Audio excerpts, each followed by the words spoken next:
Hi, welcome back guys. This is your friend, the DN WhatIf, with another fanfiction. This is the first part of What If Neon Became a Hero for Love. All credits for this video go to their respective authors, so please support the real author.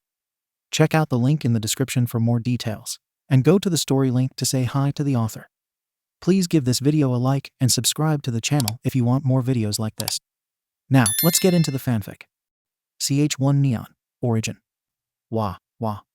The baby's cry cut right through the walls, through the labyrinth-like hallways, and right into the grand dining room of the Nishiyama penthouse. One would think that the baby was the one with an audio-based quirk in the family. Wah, wah. Neon, please do something about that.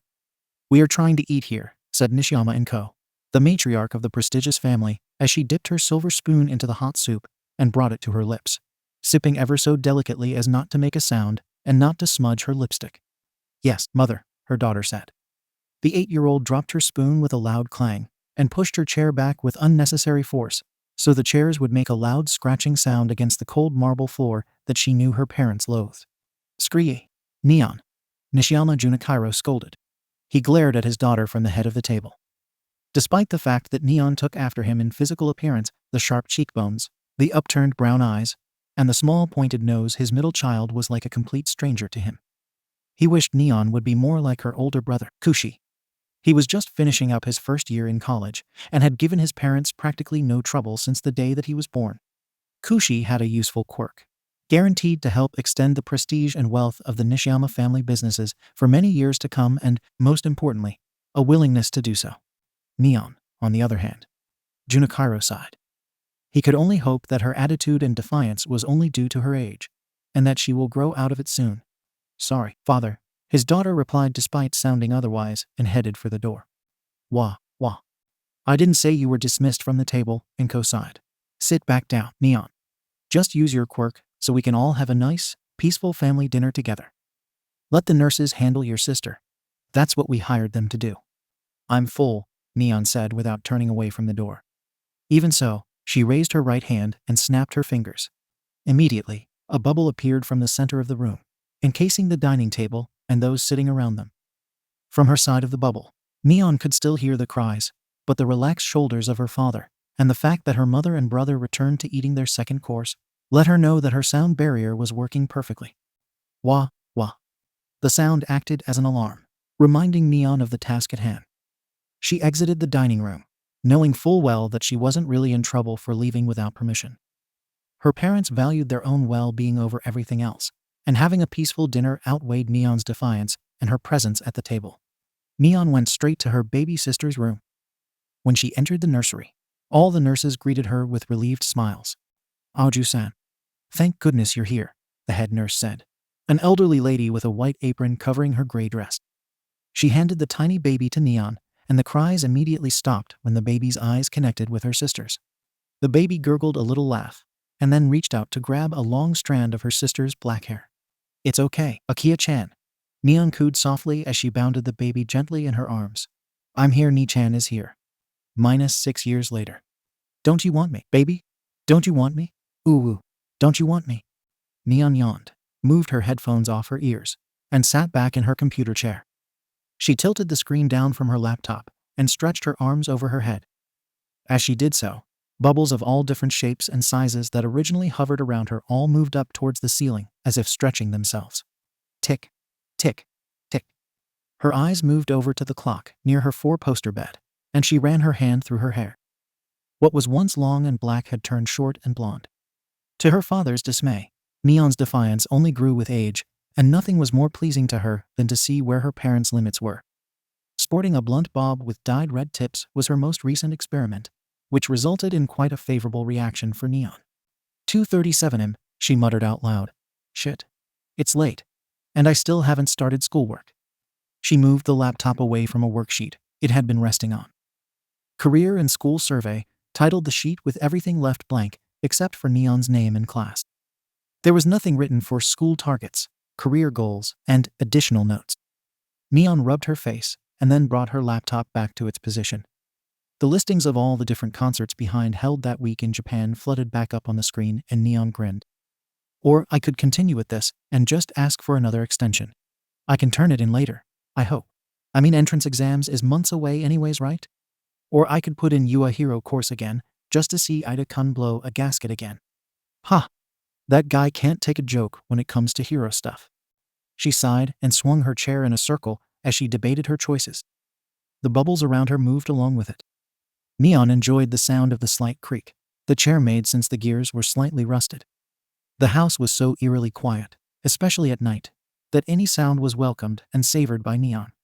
She missed the sounds of the city, as well as the perks and conveniences of living in one. But unfortunately, she agreed with her parents that moving to the middle of nowhere was the right move. It was for Akia's safety. After all, even though Akia hasn't fully developed her quirk yet, it was still something they had to keep away from the outside world. Neon's head jerked in the direction of her sister's room. The cry was so muffled that an average person couldn't possibly have heard it. But Neon wasn't an average person when it came to sound. She leapt out of her chair, letting it crash to the floor, and she ran to her sister's room, past the 2 armed guards stationed outside with a trail of bubbles following her. Akia! Neon shouted as she kicked down the door before the guards could even react. And then her face went pale when she saw the empty bed, 3 fallen guards on the floor, and the curtain fluttering from the opened window. The guards glanced over the top of Neon's head, and they sprang into action. Red alert. The treasure has been taken. I repeat, the treasure has been, one of the guards started to say into the mic pinned to this lapel, but then was stopped short when Neon grabbed him and yanked him towards her seething face. That is my sister. She's a person, she hissed before tossing him to the side, and then snapped the fingers in her left hand, while jabbing a finger against her throat with her right index finger. Oi! Neon thundered with her voice amplified to the point that the windows of the entire floor shattered at the first word, releasing her voice to the outside world louder and clearer than a sound system at a stadium concert. Everyone, wake the fuck up. Akia has been taken. Akia is gone. Akia, I know you can hear this. Don't worry. Mi-chan is coming for you. You know what to do. Neon then flicked her hands forward, and the bubbles behind her sailed out through the open window and dispersed throughout the estate. Red lights began to turn off and off inside the mansion, while outside fog lights began to sweep across the area, but otherwise there was no other sound. Normally, there would be an alarm blaring to alert everyone, but with Neon there, it would only prove to be hindrance. Neon raced to the window, and she jumped right onto the windowsill. She grabbed the window frame to steady herself as she leaned out as far as she could and closed her eyes. Come on, find her. Akia, where are you? Is she really gone? Inko cried as she hurried into the room with a train of her silk, red robe flowing behind her. Her husband, in a matching blue robe, came in behind her with 2 revolvers in each of his hands. No, mother. This was all a ploy to get you out of bed, Neon muttered sarcastically. Now shut up. I'm trying to find Akia. Inko let out a small gasp, and she took a step back from her child, but she bit her tongue. She will let this little outburst fly for the sake of her youngest. After all, Akia's quirk should not belong in anyone's hands, but their families. Pop. Here I go again on my own, going down the only road I've ever knew on. There, Neon said as she pointed her free hand in the direction of the song outburst, towards the western gate. Ugh. What a horrible song. Is that really what people call music? Inko asked with a wrinkle of her nose. Not now, mother, Neon shouted exasperatedly. A sound bubble has burst near the western gate. All teams moved to the western gate. The guard shouted into his mic, while Neon reached her hand back to her mother. Oi, mother, a little help? Neon asked. Inko sighed. Oh, Neon, just let the guards get her back. It would be unsightly for you to be running around out there with. Do it, Inko, Junichiro said gruffly. We need to get Akia back. No matter what it takes. Go, Neon. And I'll alert the hero agencies. Thanks. I think, Neon said as Inko hesitantly stretched out her hand and touched her fingers to Neon's palm. Immediately on contact, Neon's heart started to race and everything within her seemed to fire on all cylinders. Akia, I'm coming, Neon shouted as she somersaulted out of the window and down to the gardens below. She caught onto a nearby tree branch at the last second and swung herself down the last few feet, landing safely on the grass. Without missing a beat, she sprinted for the gates. Her mother's enhancement quirk could boost the physical and mental capacity of any human by 300%, but it only lasted for 5 minutes, so Neon could not waste any time. Pop. Y'all gone make me lose my mind. Up in here. Neon skidded to a halt, and her head flicked towards the east gate. Shit. There must be more than one kidnapper, and they split up. Neon seethed as she dashed towards the east gate. She debated if she should amplify her voice to alert the guards, but she didn't want to give the kidnappers a chance to change directions, so she stayed silent. She could only pray that there was someone close enough to hear that besides her to let everyone else know. She ran past her father's precious statue park and leapt over her mother's prized koi pond. She didn't even bother to run around the rose bushes and just charged right through them. Her adrenaline enhanced enough for her not to feel the pain of sharp thorns tearing across her skin and clothes. The iron doors of the east gate were bent open at an angle, showing signs of someone going through it with sheer force. The guards on each side of the gates were hanging limply out of the guard tower, but Neon didn't have time to check if they were all right. Akia didn't have time for that. Neon raced through the east gate, which led to forked road through a forest that stood between their estate and 2 other cities. Shit, Neon cursed, and then brought her finger back to her throat. There was nothing else she could do now. Akia! Neon shouted as the trees swayed from her sound wave and the leaves fell to the ground. Where are you? Shit, that sounded close, do you think? Idiot. How many times do I have to tell you to stay quiet? One of their kids has a sound-based quirk. Good enough, Neon said as she ran towards the voices down the road to her right. She couldn't ignore her fear as she ran though. If they knew about her quirk, then they had done their homework in terms of this kidnapping. They didn't get through the guards and their security system just with physicality. They were prepared, which meant they were professionals. Snap, crunch, crunch, crunch. Neon thanked whichever deity was watching for the big break. The kidnappers could have ran along the road, but that would have made it easier for them to be seen, so they chose to run along the forest ground. There was no way they could run without creating noise. Neon snapped her fingers, creating a sound bubble around her feet, masking any noise of her own running as she closed in on the kidnappers. When she saw a group of shadows in the distance, Neon jumped up against a nearby tree, digging her feet against the side of the trunk, and then pushed herself up into the branches. She leapt from branch to branch as she got closer and closer to the shadows with the only signs of her presence, the handful of leaves that fell from her footsteps. 2 more minutes, and then Mother's enhancement wears off, Neon thought to herself, as she broke off a thick branch about the size of her own arm and flung it as far as she could in front of her and the kidnappers. Thud. The kidnappers stopped in their tracks, staring up ahead, giving Neon the chance to close in. As she did so, her throat tightened. Because of the voices, she had thought there were only 2 kidnappers, but there were 3. One was significantly larger than the rest, which could explain the dent in the gate. Neon cautiously climbed towards them and stopped when she was hovering over them on a tree branch. Her eyes never left them as she slowly took out her phone from her pocket. One of the kidnappers was a large man with a rubber tiger mask over his head. He had a black sack over his shoulder, which Neon could only assume contained Akia. The other 2 were about average in terms of build and stature. One had on a black ski mask, and the other a red and white luchador mask. What should we do, Kazuki? The man in the black mask squeaked. I told you not to use my real name. The man in the red and white luchador mask hissed, and Neon couldn't help but gasp at the familiar voice. Even if she didn't recognize the name, she never forgot a voice, and it was not lost on her. Unfortunately, nor was her own noise. The man in the tiger mask looked up in her direction, and even through the many levels of branches between them, their eyes still managed to lock. Before Neon could react, he leapt into the air like a rocket and grabbed the branch she was on with one claw-like hand. It snapped easily under his weight and sent her tumbling down onto the floor. Thud. Oof! Neon gasped as her back slammed onto the foliage, feeling a sickening crunch in her right leg, and the 3 men crowded around her. Should we kill her? The man in the tiger mask asked, revealing a nasally and high-pitched voice Neon did not expect from a guy of his size. Let Akia go, Neon groaned as she propped herself up by the elbows, ignoring the unmistakable sight of bone poking out from shin. If it's money you want, take me, hold me for ransom. Let Akia go. TCH, TCH, TCH, the man in the luchador mask clucked as he knelt down so Neon could see the coldness in his black, beady eyes. I thought of all people in the Nishiyama family, you would give me more credit than that, Oju-san. You're the driver we used to have before we moved here, Neon said. I remember you. I was fired without reason by your father despite dedicating 10 whole years to your family. 10, Kazuki snarled. And what do I get out of it? 1 month's severance pay. That's it. 1 month for 10 years. You think you're the only disgruntled employee? Take a number, Neon scoffed. File a lawsuit. I'm sure there's already several out there that you can get on. Why endanger a child? Akiya has done nothing wrong.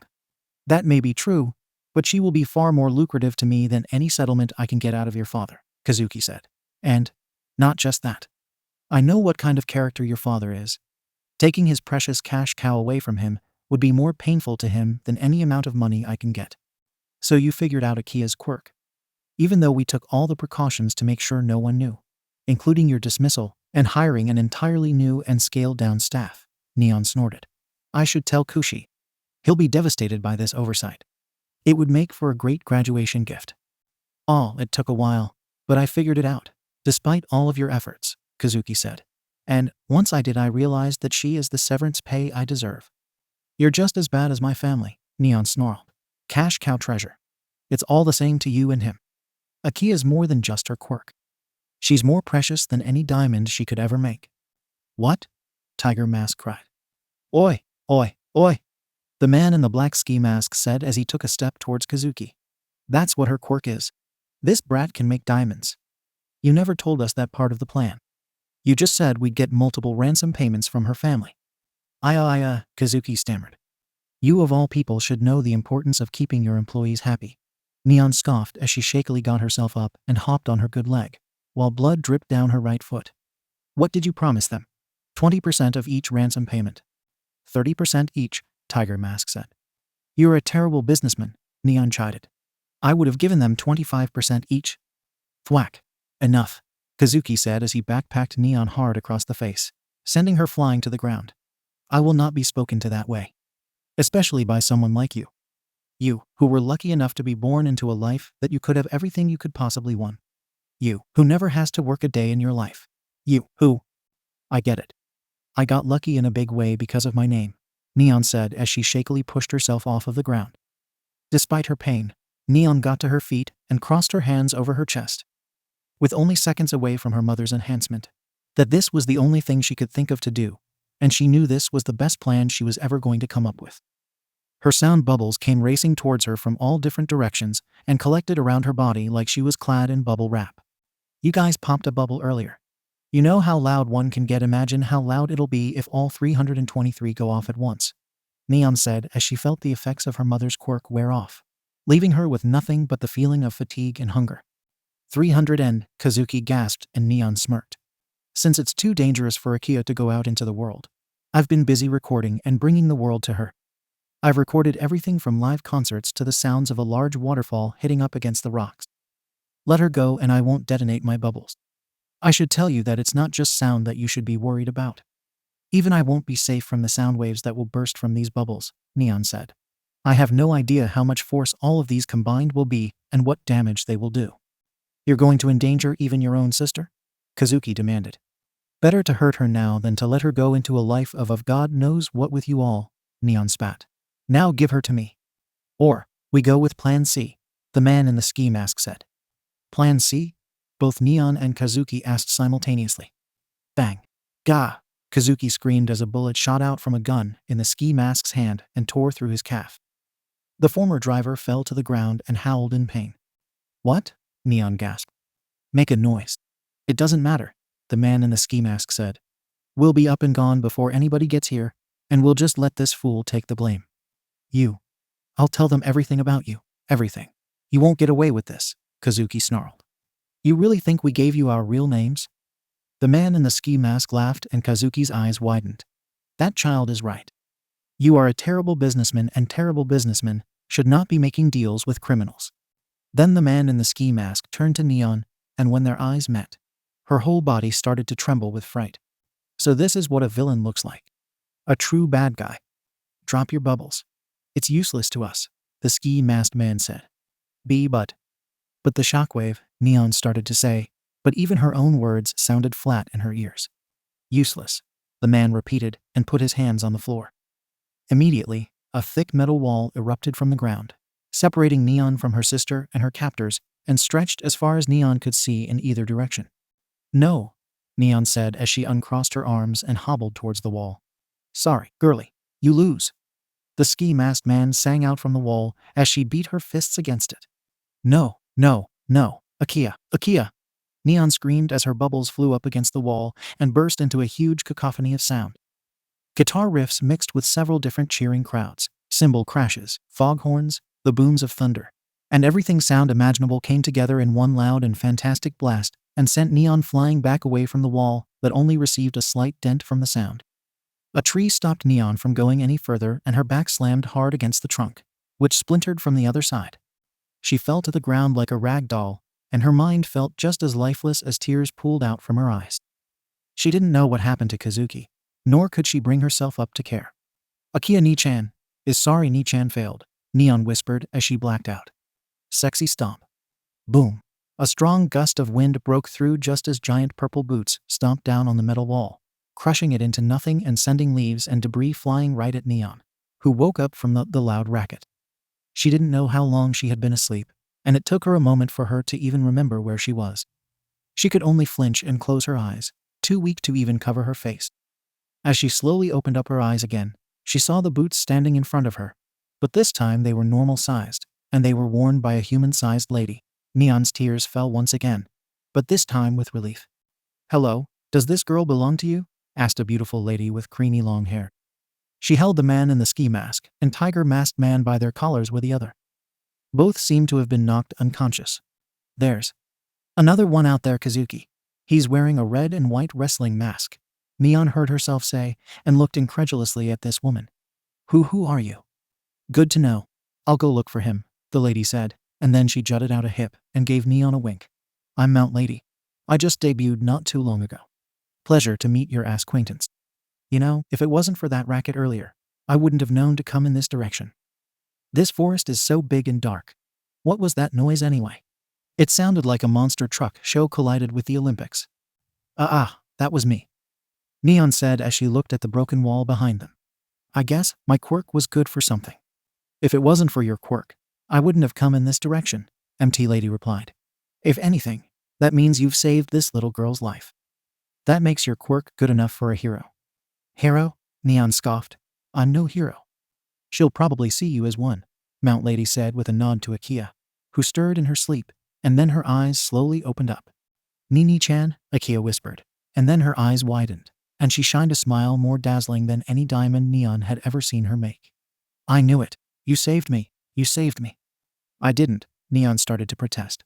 But then her words were cut short as Akia's hands flung around Neon's neck and squeezed the breath right out of her. "God, too hard, Akia, too hard." "I knew you'd save me," Akia laughed as she pulled back and beamed at her sister. "Like I said, I didn't," Neon said. "It was all." She looked over at nothing but the broken wall, and not just the two, but all three kidnappers tied up together and hanging from the branch of a nearby tree. "When did she even do that?" Neon demanded. "Who? Do what?" Akia asked. "What's going on?" Neon sighed, and a begrudging smile tugged at the corner of her lips. "I think Ida-kun is going to be really mad at me. CH2 sounds like an exam I. And to solve for X, we use the formula here to Bam. The door to the third year's classroom slammed open by the base of Neon's crutch, and she hobbled right over to the middle seat in the front row with her bubbles following behind her in a small cluster. She ignored the gasps from her classmates at the cast on her legs and the scratches and bruises that her black hoodie and jeans couldn't cover. She even ignored the blustering from the teacher behind her. To be honest, she wasn't sure if it was her homeroom teacher talking or someone else. She didn't even know what class it was. She never really paid attention to who was doing the talking. It was all in the textbooks, and she finished those a long time ago. It didn't matter anyways, because she wasn't here to take whatever class this was. There was something else she needed to learn. "Ida-kun, I'm going to apply to the hero course at UA," Neon said. "And I'm not joking this time." The room fell into a silence before everyone erupted into laughter, while Tenya's eyes narrowed at her.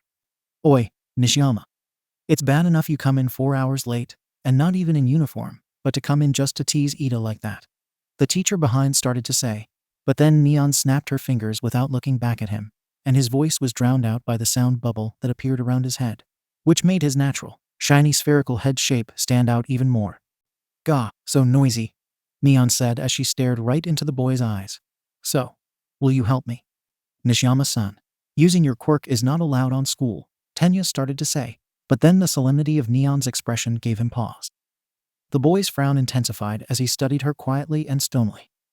The entire class waited for him to tear Neon a new one and lecture her into a comatose state, the way they've seen him do thousands of times when she pulled one of her stunts, but Neon knew better. They had been in the same school and same class for almost their entire lives. She had never asked for his help before, and he knew that. She would also not come into school like this and tell him this just because she felt like it. He knew that too. Flashback. Neon and Tenya at 8 years old. And then Nyai-san ran out of the burning building just as it was about to collapse, carrying the last of the people left in there. He saved 5 people on his own. Tenya shouted as he thrusted his hands up into the air, while the group of 4th graders gathered around him clapped and cheered. Wow. Tenya-kun, that was great storytelling. What a wonderful presentation. It's clear your brother is an amazing hero. No wonder you are so proud of him, the teacher said. A young gentlewoman who always managed to get any stains solely on her apron and nowhere else. Now, then, class, what did you all think of his story? Tanya-kun, your brother is great. Ingenium for the win, a little boy said. I love hero stories, another girl said. The teacher smiled warmly at the center of attention, who seemed to beam with pride at her words. Then the teacher looked down and put a gentle hand on the girl, sitting at the back of the group with her headphones on while reading a book. It took a second for the girl to look up at her, but when she finally did, the teacher moved her headphones away from her head. You need to listen to your classmate's presentation, Neon-chan. Don't call me Neon-chan, Neon grumbled. We're not close. It sounds weird coming from you. Okay, well then, Nishiyama-chan. The teacher tried again. It's rude not to pay attention, especially when everyone listened to your story. Yeah, but I told a new story that no one has ever heard before, Neon said, and then pointed at the boy in the center of the circle. I've already heard that story. It was on the news just a couple days ago. Why I do need to hear it again. So rude, her classmates chided. Ugh, Neon. She's so selfish. Sensei. Make her go sit in the timeout chair. Neon wrinkled her nose and covered her ears with her hands. So noisy, she screamed. Gah. Why do we have to sit here and listen anyways to everyone speak? What is the point of this assignment? Nishiyama-chan, please behave. The teacher protested as she started to move Neon's hands away from her ears. Nishiyama-san. Suddenly, Tenya was in front of Neon and looked at her patiently until she lowered her hands voluntarily. When she did, he jutted out his hands. The point of this assignment was not to tell a new story. The point is for us to test our speaking skills in front of a big group of people. And for everyone listening, they need to think about the good and bad points of what they hear for their own improvement. Everyone waited for Neon to throw another tantrum and to scream back at Tenya, but that didn't happen. To everyone's shock, the girl casually placed her headphones at her feet, closed her book, and folded her hands over them to stare expectantly at the boy. Oh, got it. Do you want me to be honest then? Yes, please, Tenya said. Well, I only heard the first part, but I like the beat of how you spoke. It was nice and steady, but your sentences are long. Really long, Neon said as she stretched out her hands for indication. It should be like a song. There should be a break every now and then, sections, lines. Tenya bowed his head. Thank you for your opinion. I understand. Neon smiled and gave a firm nod. Happy to help. Then she got to her feet.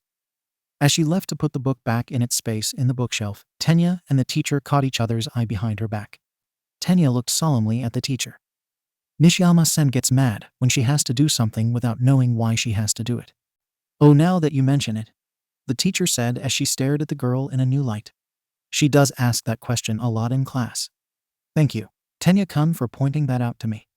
Actually, sensei, could you please not call me Tenya-kun either? Not you, too. Present day. Why? Tenya finally asked, which surprised even the teacher into silence.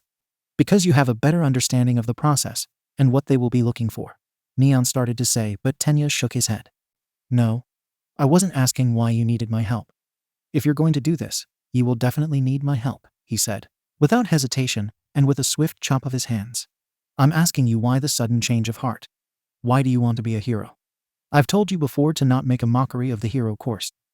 There are thousands of students who see this as their dream, and if you are doing it merely out of the whim of a bored heiress, you would be trampling on their determination and dedication. Snap.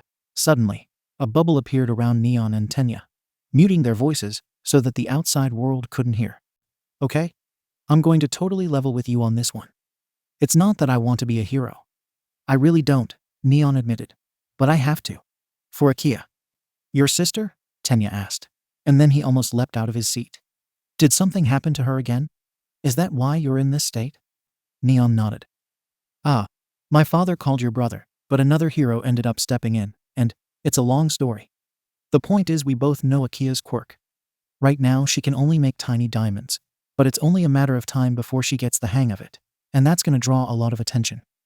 My family is going to use as much money and power as they can do keep her quirk unknown, but there's a chance that word will get out. And then someone big and bad will want to get her. When that day comes, she's going to become an even bigger target, and the guys coming after her are only going to get nastier. I don't want that for her. I want her to have a normal life. To be able to go outside instead of protected in the middle of nowhere. And I realized maybe I can do that if I become a hero. A hero's job is not just to protect one person, Tenya said sternly. It is their duty to protect all citizens. Yes, I get that, and I will take that on, Neon said. One villain I put away is one less villain I'll have to worry about coming after Akia. But Nishiyama-san, being a hero. Ida-kun please, Neon said as she lowered her head. I can't just stand by and do nothing. Last night was a close call, and I watched Akia get taken right before my very eyes. I was too weak. This is the only way. Fine. Neon straightened up, and she blinked at him. So you'll help? Tenya nodded. Yes. What do you need to know? Snap. The bubble popped, and a genuine smile stretched across Neon's face. Excellent. Let's begin with the exam process. What will they be testing on? Nishiyama Neon, take your seat now. The teacher thundered and Neon flinched at the loud noise. She stuck her finger in one of her ear as she turned to him. Ah, shit. Guess I popped your bubble too, Neon said. My mistake. Why your mistake? The teacher blustered. You mean you meant to keep that thing around me longer? Well, you have a tendency to drone on and on about nothing, Neon said. I was just sparing the rest of the class. I am trying to teach. The teacher shouted and Neon sighed and tilted her head so she could see the question behind him. X is 37. This formula is so basic. Whoever hasn't gotten it by now will never get it. So what's the point of talking about it anymore? She said flatly, and then raised her hand. There. Class dismissed. Snap. Pop. School's out for the summer. The teacher's face went from red to purple. Principal's office. Now. -4 months later. UA High School Hero Course Exam Orientation. Yep, this is it. Even though Neon was just reading out loud the signage outside the meeting room, Tenya couldn't help but notice that it had the same inflection as one would read a death sentence. Was this really the same girl who came to him a few months ago and said she was serious as hell about becoming a hero? He jutted out his hands and gave her a stern look. Nishiyama-san, if you're having second thoughts, I will not blame you. Thwack. She swung out her hand and lightly backhanded his chest before pushing open one of the doors and waiting for him to enter first. Shut up. I got to do this for Akia. And I won't waste all the help you and your family provided while I prepped for this either. A corner of Tenya's lips turned upwards.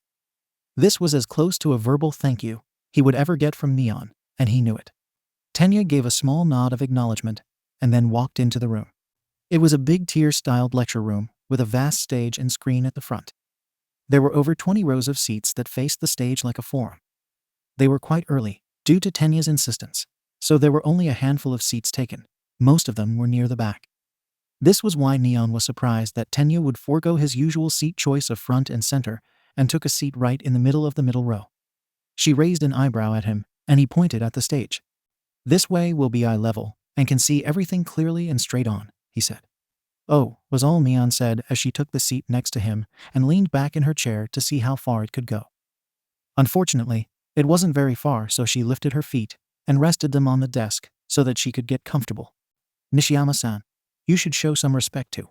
Tenya started to protest, but Neon already had her headphones on and her eyes closed, while her thumb hovered over the next button on her phone screen. It looked like she was sleeping, but Tenya could tell by how her thumb was constantly tapping through her playlist that she was far from relaxed. In fact, she was preparing. As more and more hero hopefuls entered the room, the noise level rose higher and higher and Neon's feet began to tap together and her brows furrowed. The more people, the faster her feet tapped until finally she had had enough. She swung her legs down and buried her head under her arms, mashing her headphones closer to her ears. Tenya could hear her mutter, Don't use your quirk here. Don't use your quirk here. Don't use your quirk here. Over and over again under her sleeves, and he felt a little proud that she was taking his suggestions to heart. Finally, the lights dimmed and a hush fell over the crowd. Tenya put a hand on Neon's shoulder, and her head emerged from under her arms. It wasn't until someone came to the stage did Neon remove her headphones. The stage lights and screen flicked on and illuminated the presenter from all angles. A 3D rendering of the UA logo gleamed in gold on the screen, while a skinny man with hair slicked straight back and up like a frozen blonde flame stood beneath the logo. He was clad almost entirely in leather and chains. For all you Examini listeners tuning in, he started to say, and Neon's ears perked up. Welcome to my show. Everybody say hey. Nobody responded, and for the first time since Neon had stepped into the room, it was absolutely silent. She raised an eyebrow. I guess it takes more than just pretty words from the voice hero, present Mike, to amp these people up. But to think that famous hero is an instructor at this school. They're really not messing around here. Well then, let me quickly present to you the rundown on the practical exam, present Mike said with a touch less confidence as before. Are you ready? Still his question was met with silence, and Neon was starting to feel bad for the guy. She moved her finger to her throat, but then her hand was grabbed by Tenya. She looked to him, and he shook his head. Right, don't use my quirk here, she muttered. So cool. It's the voice hero, present Mike. I listen to him every week on the radio. I can't believe I get to see him in person. I'm so moved. All the teachers at UA are pro heroes. Shut up, Deku. Neon turned to look for the two noisy boys. She spotted a boy with curly dark green hair and freckles dotting his cheekbones and a sullen boy with spiky blonde, almost white, hair and a scowl that seemed permanently etched into his facial structure. Suddenly, Neon found herself being turned around, and she looked to see that Tenya had grabbed her chair. When their eyes met, he motioned to keep her eyes forward. Pay attention, Nishiyama-san. This is important, he said under his breath. Right. Sorry, Neon replied back and settled back in her seat. As it says on the application requirements, you listeners will be conducting 10-minute mock urban battles after this. Present Mike said as the screen changed into a map breakdown of the different battle areas. You can bring whatever you want with you. After the presentation, you'll head to the specified battle center on your registration card. Got it. Both Tenya and Neon nodded to no one in particular. Tenya didn't have to look again at his registration card to remember that he was assigned to Battle Center B, and Neon didn't have to look at hers to know that Tenya would know what battle center she'd be. In fact, she was sure that he had her registration card because she sure as hell didn't. In other words, they won't let you work with your friends. Kakin, you're right. Even though our examining numbers are consecutive, we're assigned to different battle centers. Don't look or I'll kill you. Eh? TCH, damn. Now I can't crush you. Neon clenched her fists and brought them to her lap, while Tenya kept a firm hold on her chair. So noisy. I can't take it. So noisy. So noisy. All this chattering. Can't they see I'm trying to concentrate here? I'm trying to learn the rules. I'm trying to pass this damn exam so I can be a damn hero. I'm trying to, oh, crap. I'm not listening. She blinked and refocused her mind on the presenter, when suddenly Tenya shot out of his chair with a handout in his hand. Excuse me, may I ask you a question? He demanded with his other hand, holding firmly up in the air. Ida-kun? Neon asked just as a spotlight beamed down on him. Okay, what's your question? Present Mike asked. You said there were 3 different types of villains, but on the printout, it clearly shows 4 types of villains. If this is a misprint, then UA, the most prominent school in Japan, should be ashamed of that foolish mistake. We examinees are here in this place because we wish to be exemplary heroes. With that said, Ida started to say, and as he turned to point at someone in the back, he was interrupted by the girl sitting right next to him. Just wanting to add on to that, Neon shouted as she slammed her hands down on the table to push herself up and glare towards the 2 chattering monkeys that were making so much noise. You two, shut up. If you're here to chit-chat and fanboy on heroes and stuff, do it on your own damn time. You guys are too distracting. Fanboy? Did you just call me a fanboy? Don't lump me with the likes of Deku. I'll kill you. The boy with the spiky hair shouted as he stood up to glare at Neon more directly. Gah, just shut up already. You're too loud. Neon groaned as she clamped her hand over her own ears, while the other boy with the curly hair slapped his hand over his mouth and hung his head. Okay. Examining number 7111, 17112, and 2233. All 3 of you take your seats, Present Mike said. and I will answer examine number 17111's question. My, what high energy we have today. Neon scowled at the spiky hair boy for one more second before flopping back down on her seat. Nishiyama-san, I was going to say something about them talking. You didn't have to do it, Ida said, but continued to stand. Neon shrugged. Meh. I figured my delivery would be better. Tenya raised an eyebrow, but he bit his tongue. Why rile her up even more? As examining number 7111 pointed out, there is indeed a fourth villain, but unlike the others, the fourth type is worth 0 points. That one is considered an obstacle course, Present Mike explained. There's one in every battle center. An obstacle that will go crazy in narrow spaces. It's not impossible to defeat, but there's no reason to defeat it either. I recommend that you listeners try to avoid it. Tenya bowed to the hero. Thank you very much for answering my question. Please excuse the interruption. That is all I have to say, Present Mike finished. Finally, I'll give you a present, our school's motto. The hero Napoleon Bonaparte once said, a true hero is someone who overcomes life's misfortunes. Go beyond, plus ultra. Did you get all that? Do you understand all the rules? Tenya asked under his breath. There were rules? Neon asked back. Ida sighed and handed her 2 sheets of paper, her registration card, and his copy of the printout. He had highlighted all the key points and added everything the presenter said in neat bullet points. Just read this while on your way to Battle Arena A. Oh, phew. I knew you had my card, Neon said as she took the sheet. You must read the printout, Tenya insisted, and Neon gave him a small salute. Yes, sir. CH3 sounds like an exam Roman 2. Oi, you, stupid die job. Neon ignored that familiar angered voice and continued to snap her fingers while pressing play on her phone. With every press, she formed a bubble the size of a beach ball before releasing it and moving it above her head. Her collection had already grown enough that her cluster of bubbles covered her like a beach umbrella. The bubbles also had various tints to them. Most of them were either blue or pink, but there were also some yellow and green tinted bubbles too. Hey, I'm talking to you. Neon blinked at the spiky-haired boy, and then she held up her phone to him. What are you? Click. The boy's eyes turned red. Did you just take my picture? He demanded. Yeah, Neon said as she inspected the photo, and then put her phone back in her pocket. When I tell my little sister about the exam, I want to be sure I have a photo of the noisy boy. And noisy boy? Oi, my name's Bakugo Katsuki. Remember it well, because I'm going to be. Oh, look.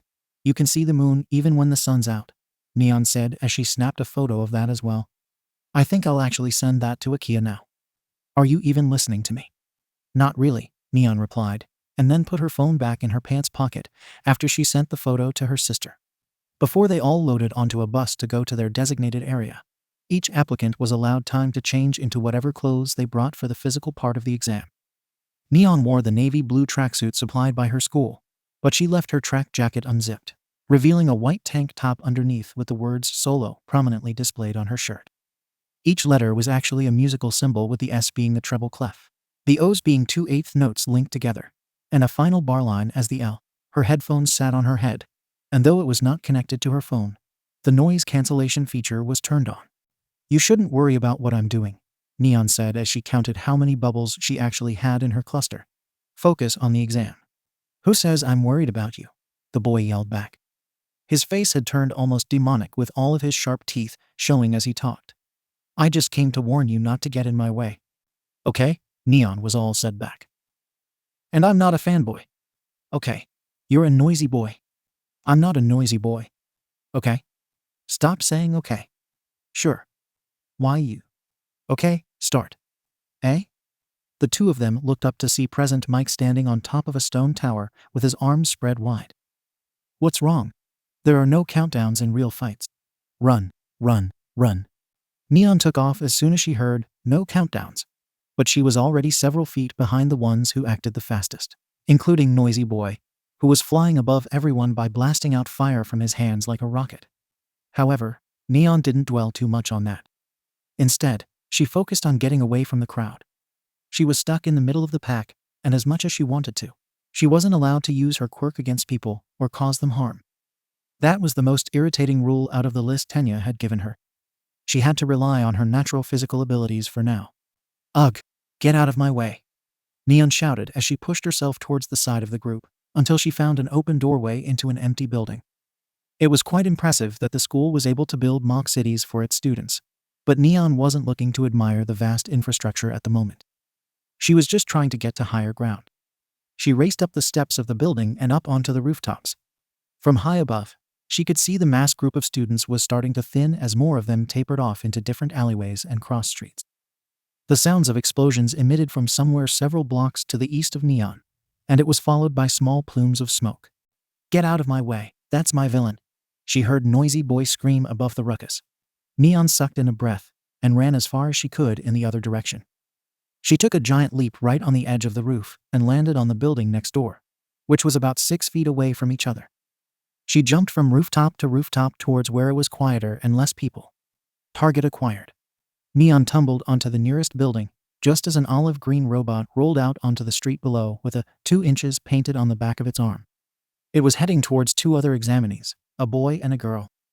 Neon scrambled to the side of the building and pointed 2 fingers forward, just as the 2 examinees ran towards the villain.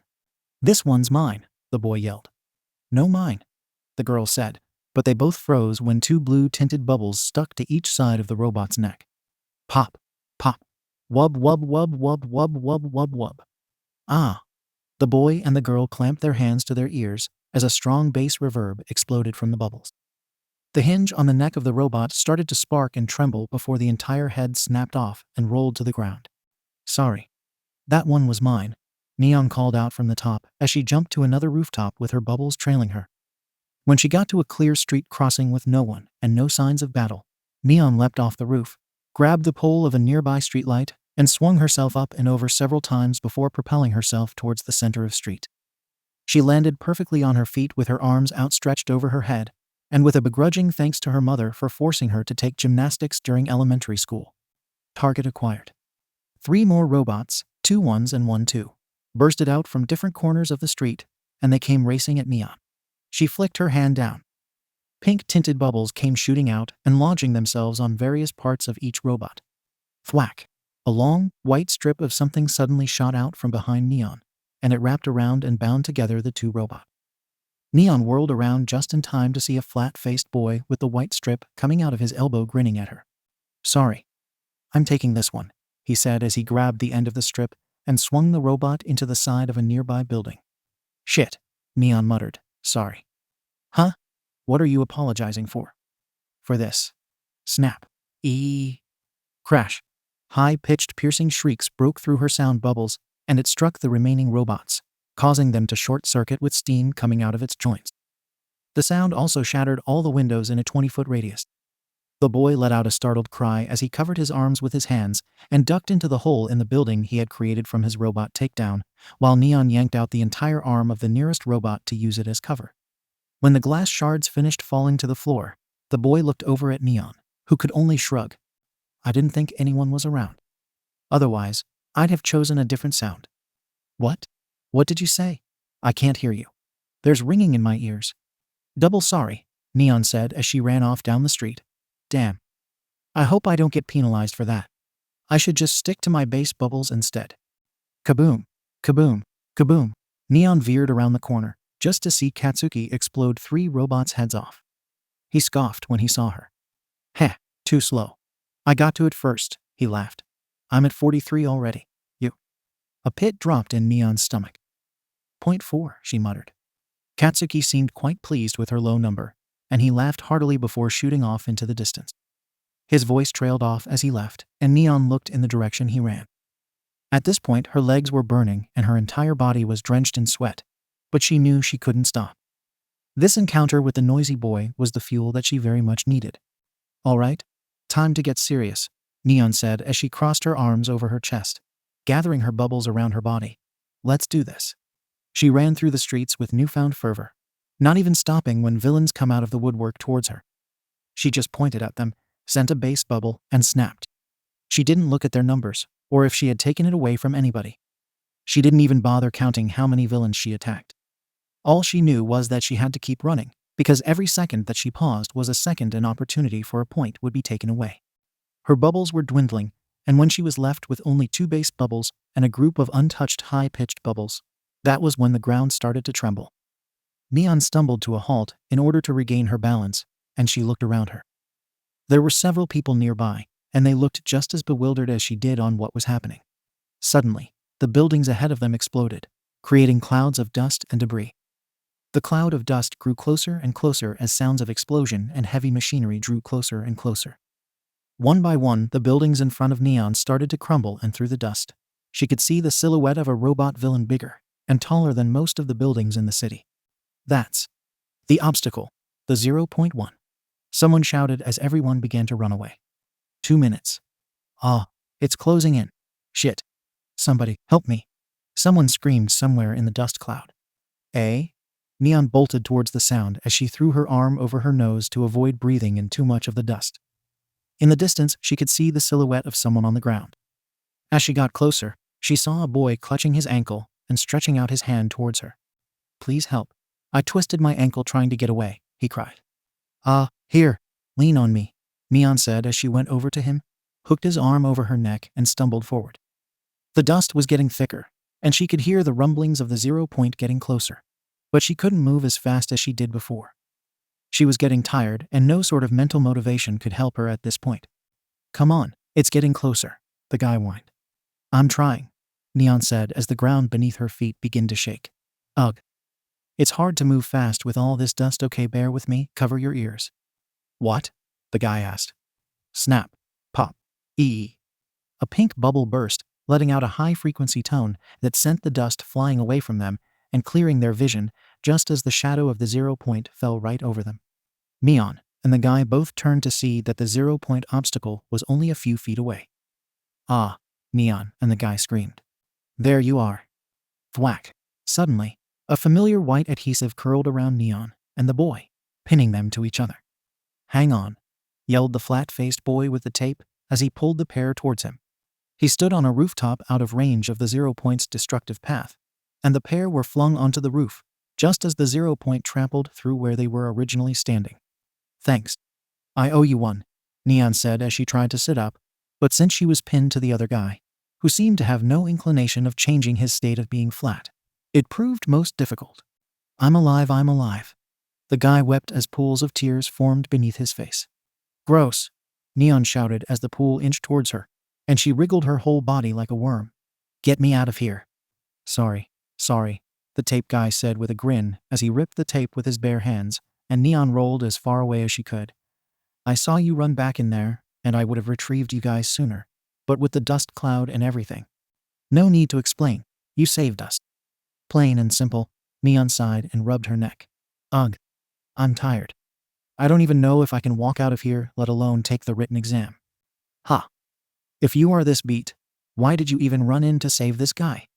The tape guy laughed. Well, I didn't know I was this tired until now, Neon snapped. Besides, I heard him. And I just reacted. Why does it matter? We survived, didn't we? Good point, the tape guy said, and he stuck out his hand towards Neon. I'm Ciro Hanta. Neon looked at the traces of cuts along his hand. She winced before taking it. Nishiyama Neon. Were those from the glass earlier? Hanta laughed and placed his free hand on his hip. Don't worry about it. Time's up, Present Mike announced, and Neon's shoulders slumped. It's over finally, she sighed. My name is Mamoru Junko, if anybody was wondering, said the boy who needed to be saved. -1 week later. 56 Akias. 0.57 Akias. 0.58 Akias, Neon grunted as she slowly did one-handed push-ups, while her sister sat cross-legged on her back. Go, Ni-chan. Go, Akia giggled. Ever since the entrance exam, Neon worked out and trained like a demon possessed. The practical exam was a rude awakening to her, just how much she lacked in terms of stamina and strength.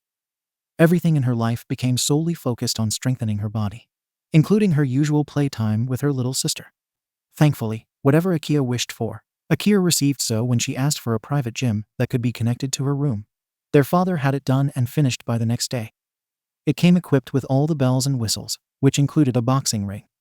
Hand-drawn motivational posters hung around the wall with Akia's words of encouragement written out in colorful markers, while TV screens that lined the room flashed footage and news clips of professional heroes in action.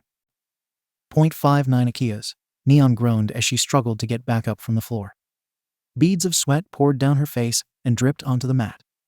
She drew in a breath and started to lower herself again. 60. Thump. Thump. Neon. You're... Splat. Neon completely collapsed onto the floor with her face mushing into the pool of her own sweat, while her hands splayed out on the sides.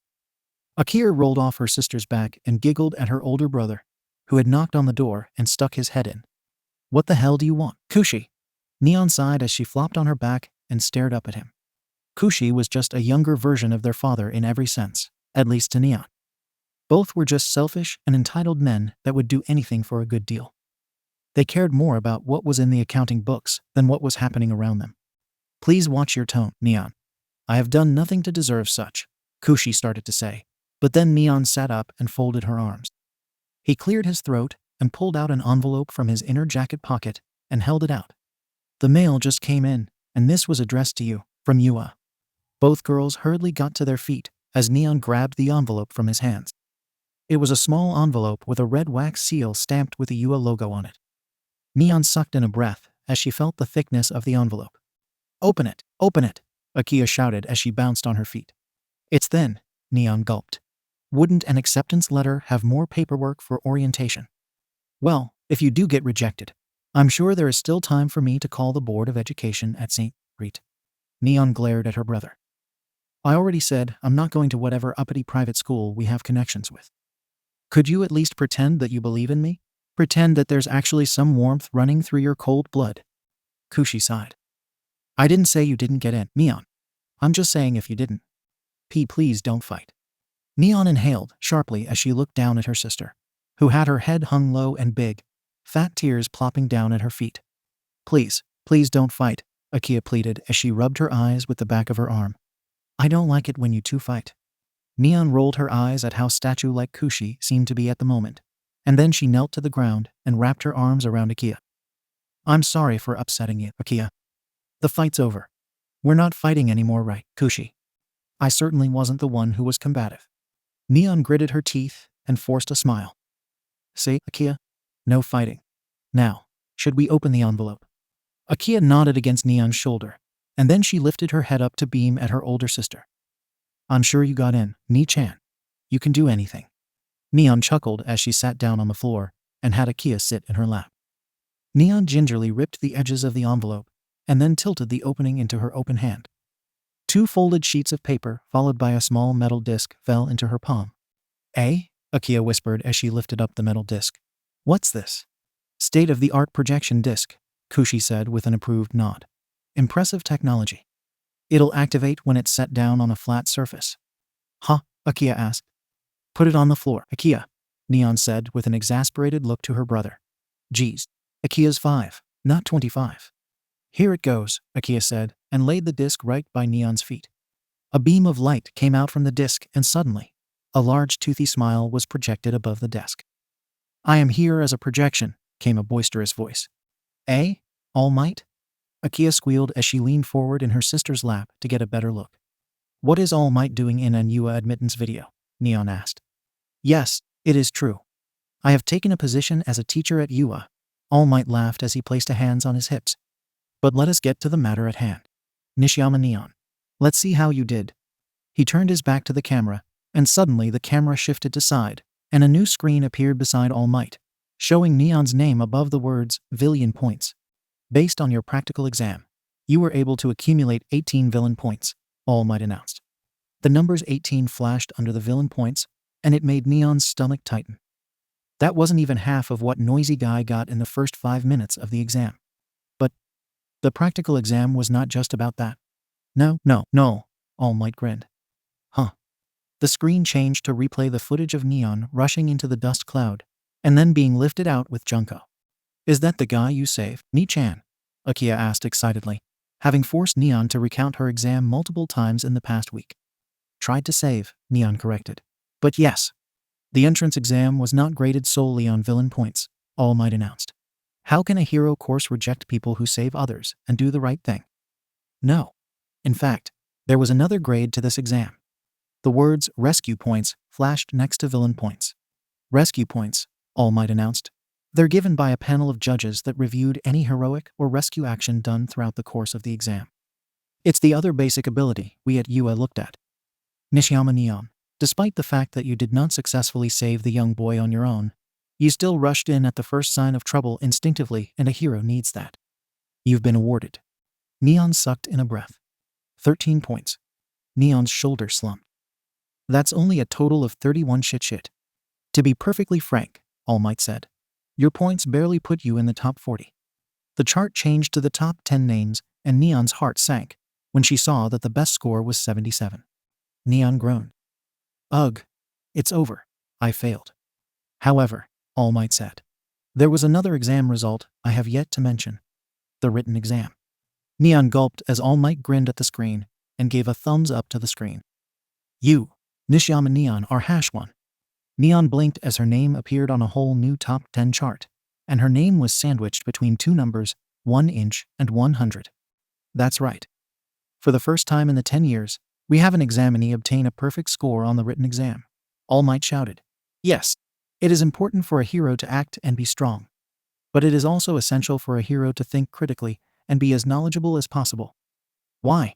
Because who knows what kind of detail could come of use one day in saving someone's life or to thwart a villain's ploy. And with that kind of showing, it definitely means. No way, Neon whispered. Nishiyama Neon. All Might managed to roar through his brilliant smile. Ni-chan, Akia gasped as she clutched Neon's hands. You pass. CH4 sounds like the first day of school. This door is huge. What could possibly be the reason for such a tall door? Are the teachers here all 14 feet tall pro heroes? Do we have someone in our class who is that huge? Why is it this tall? Is this even necessary? Neon stood in front of the door for an inordinate amount of time with her head leaned way back so she could see the top of it. It had WhatIf painted on it, so there was no mistaking that this was her class. She was supposed to be in on the other side of the door, but she just couldn't get past it. The mystery of the door size was too captivating. Ahem. Tenya coughed next to her before reaching over and opening the door himself. Nishiyama-san, we cannot dawdle, especially on the first day of class. Yeah, was all Neon could say back as she begrudgingly followed him into the classroom. A loose cluster of floating sound bubbles trailed behind her. On instinct, Neon's eyes immediately went to locate all the nearest exits and entry points. Her hand twitched for a second, and she had to consciously stop herself from moving at least a sound bubble at every corner. Then, she assessed the occupants in the room. Despite them arriving an hour early to campus, given Tenya's insistence of having ample time to familiarize himself with the school grounds, they managed to get to the class 15 minutes before class was about to start. Given that Neon was used to arriving whenever, she was privately surprised by how many people had already arrived and settled in their seats. There were 5 rows of 4 with an extra seat in the back by itself in equal distance between the back door and the window. Most of the seats had already been filled up, which Neon didn't have much qualms about since the seat were assigned anyways. Everyone who had been talking silenced immediately and stared at Neon and Tena. Some of them looked genuinely curious, while others looked either bored or solemn. I guess people really do take class seriously around here, she thought as she watched Tenya march to the front of the room and bow. He placed one hand on his chest, and another hand chopped forward. Hello. I am Ida Tenya. I look forward to sharing our educational experience together, he announced. Then he looked at his orientation packet, and he nodded. Yes, I am in seat 4.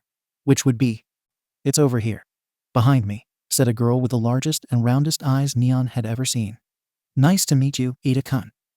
My name is Asui Tsuyu, but call me Tsu.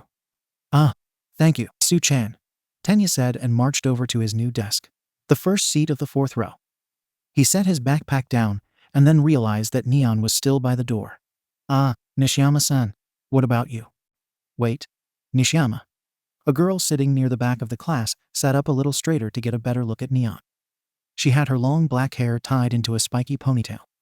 She smiled brightly at Neon, who noticed that her voice had a musical lull to her tonality. As in the Nishiyama conglomerate? Are you part of that family?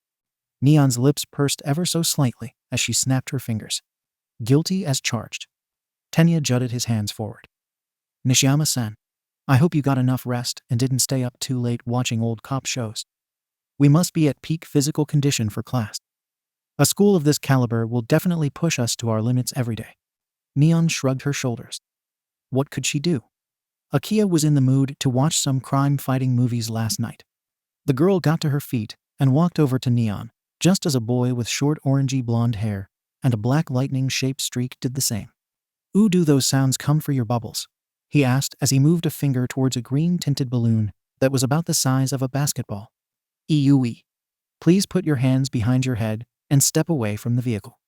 The boy threw both hands in the air and jumped away. Sorry. I just wanted to hear another sound, he said, and then he grinned at Neon. I'm Kaminari Denki. Maybe we can grab a bite after class and talk more about these bubbles. That is a negative, sir. Denki's face turned bright red, while the other students stifled a laugh. Don't touch the bubbles, Neon warned. You could accidentally trigger a chain reaction if you aren't careful and hurt everyone. Oh, so you can talk, Denki laughed. Neon shrugged. Why waste my breath when I already have sound bites that can do it for me? I'm Yayurazu Momo, the girl said with a small nod. I believe our father plays golf together in Hawaii. You are their eldest daughter, Nishiyama Neon-san, correct? Yeah, Neon said with a tilt of her head. I remember your name too. My mother paid your family a visit in London for tea once. Momo's eyes lit up. Oh yes, that was over 7 years ago. I completely forgot about that. Neon shrugged. I never forget what I hear. Hawaii? London? Denki gasped. What kind of rich lives do you two lead? I come from a family of heroes, Momo said with a slight blush, but it is nothing compared to the wealth and influence of the Nishiyama family. Neon winced. We own land, that's all. Where's your seat? Momo asked. Neon showed her the paper. Oh, seat 16 Ichirim, I believe. Momo said as she turned to face the back of the class, and then she did a quick count in her head. Yes, it's the last table in the back, near me. She walked Neon to her desk, and Neon smiled just a little. Best desk spot. Yes. Ah, Nishiyama, you're in this class too. The classroom door slid open and Zero came walking in with a big grin on his face. Thanks to you, I got a great score in my practical exam. I'm sure you did too. How many rescue points did you get? Enough to get me here, Neon replied as she slid her headphones over her ears and started to play music on her phone. Oh, I guess the conversation is over? Zero said as he scratched the back of his head. Ah, you made it? I can't believe they'd let someone like you pass. The voice made Neon flinch more than the words, and she grimaced when she saw the noisy boy coming at her with a finger directed at her face. She pushed her headphones down and raised her hand. Snap! Before he could even say anything, a bubble formed around his head and drowned out whatever outburst he was about to spew. Good morning to you too, noisy boy, Neon muttered. His face was getting redder with every unheard word sprouting out of his lips, and his hands moved to pop the bubble around his head. But no matter how hard he pressed, the bubble would not pop. He then decided to sprint towards Neon, but was quickly held back by Denki and Zero. Nishiyama, I think you should let him go. He looks like his whole head is about to explode, Denki suggested as he struggled to rein Katsuki in. You shouldn't be using your quirk without a teacher present anyways, Tenya said, who walked over to her desk. You might get in trouble. That made Neon sit up, and she held up her hand. Fine. Snap.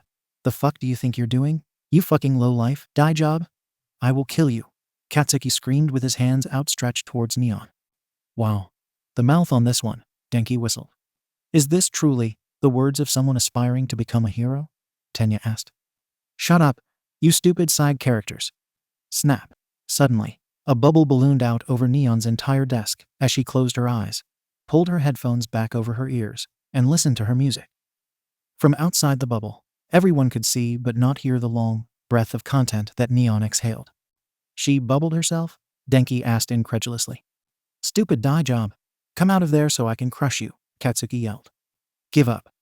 I don't think she can hear you, Zero said and placed a hand on Katsuki's shoulder, who immediately shrugged it off and stormed away, looking for his desk. Don't touch me, he snapped. Momo looked up at the ceiling where the other sound bubbles retreated to, and then back at the bubble that wrapped around Neon. She lightly touched the bubble and was surprised to find that it had a strong elasticity to it. It seems Nishiyama-san can produce two different types of bubbles. One that stores sound and one that can confine it. And the texture of this type is less delicate than the type Nishiyama-san warned Kaminari-san not to touch. What an unique quirk. You're very observant, Yayuruso-san, Tenya said with an approving nod. Most people just assume it's the same type of bubble. I, myself, had to experience it a few times myself to put it together. You and Nishiyama are pretty close, huh? Zero asked. Tenya gasped and his angular arms began to chop the air randomly. Ah, I would not be so bold as to say that we are friends, but indeed, Nishiyama-san and I have a long history and are well acquainted with each other. Another boy entered the room. This one had hair that was red on the left and white on the right. He also had a red burn mark around his right eye. He looked down at the piece of paper in his hand and then walked down the room towards Neon's desk. He stopped right in front of the group and stared at them for an uncomfortably long time before speaking in a low voice. "You're in my way." "Huh?"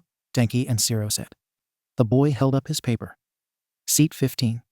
"Ah, indeed, this is your desk," Tenya shouted as he hurriedly leapt out of the way and gave the boy a small bow.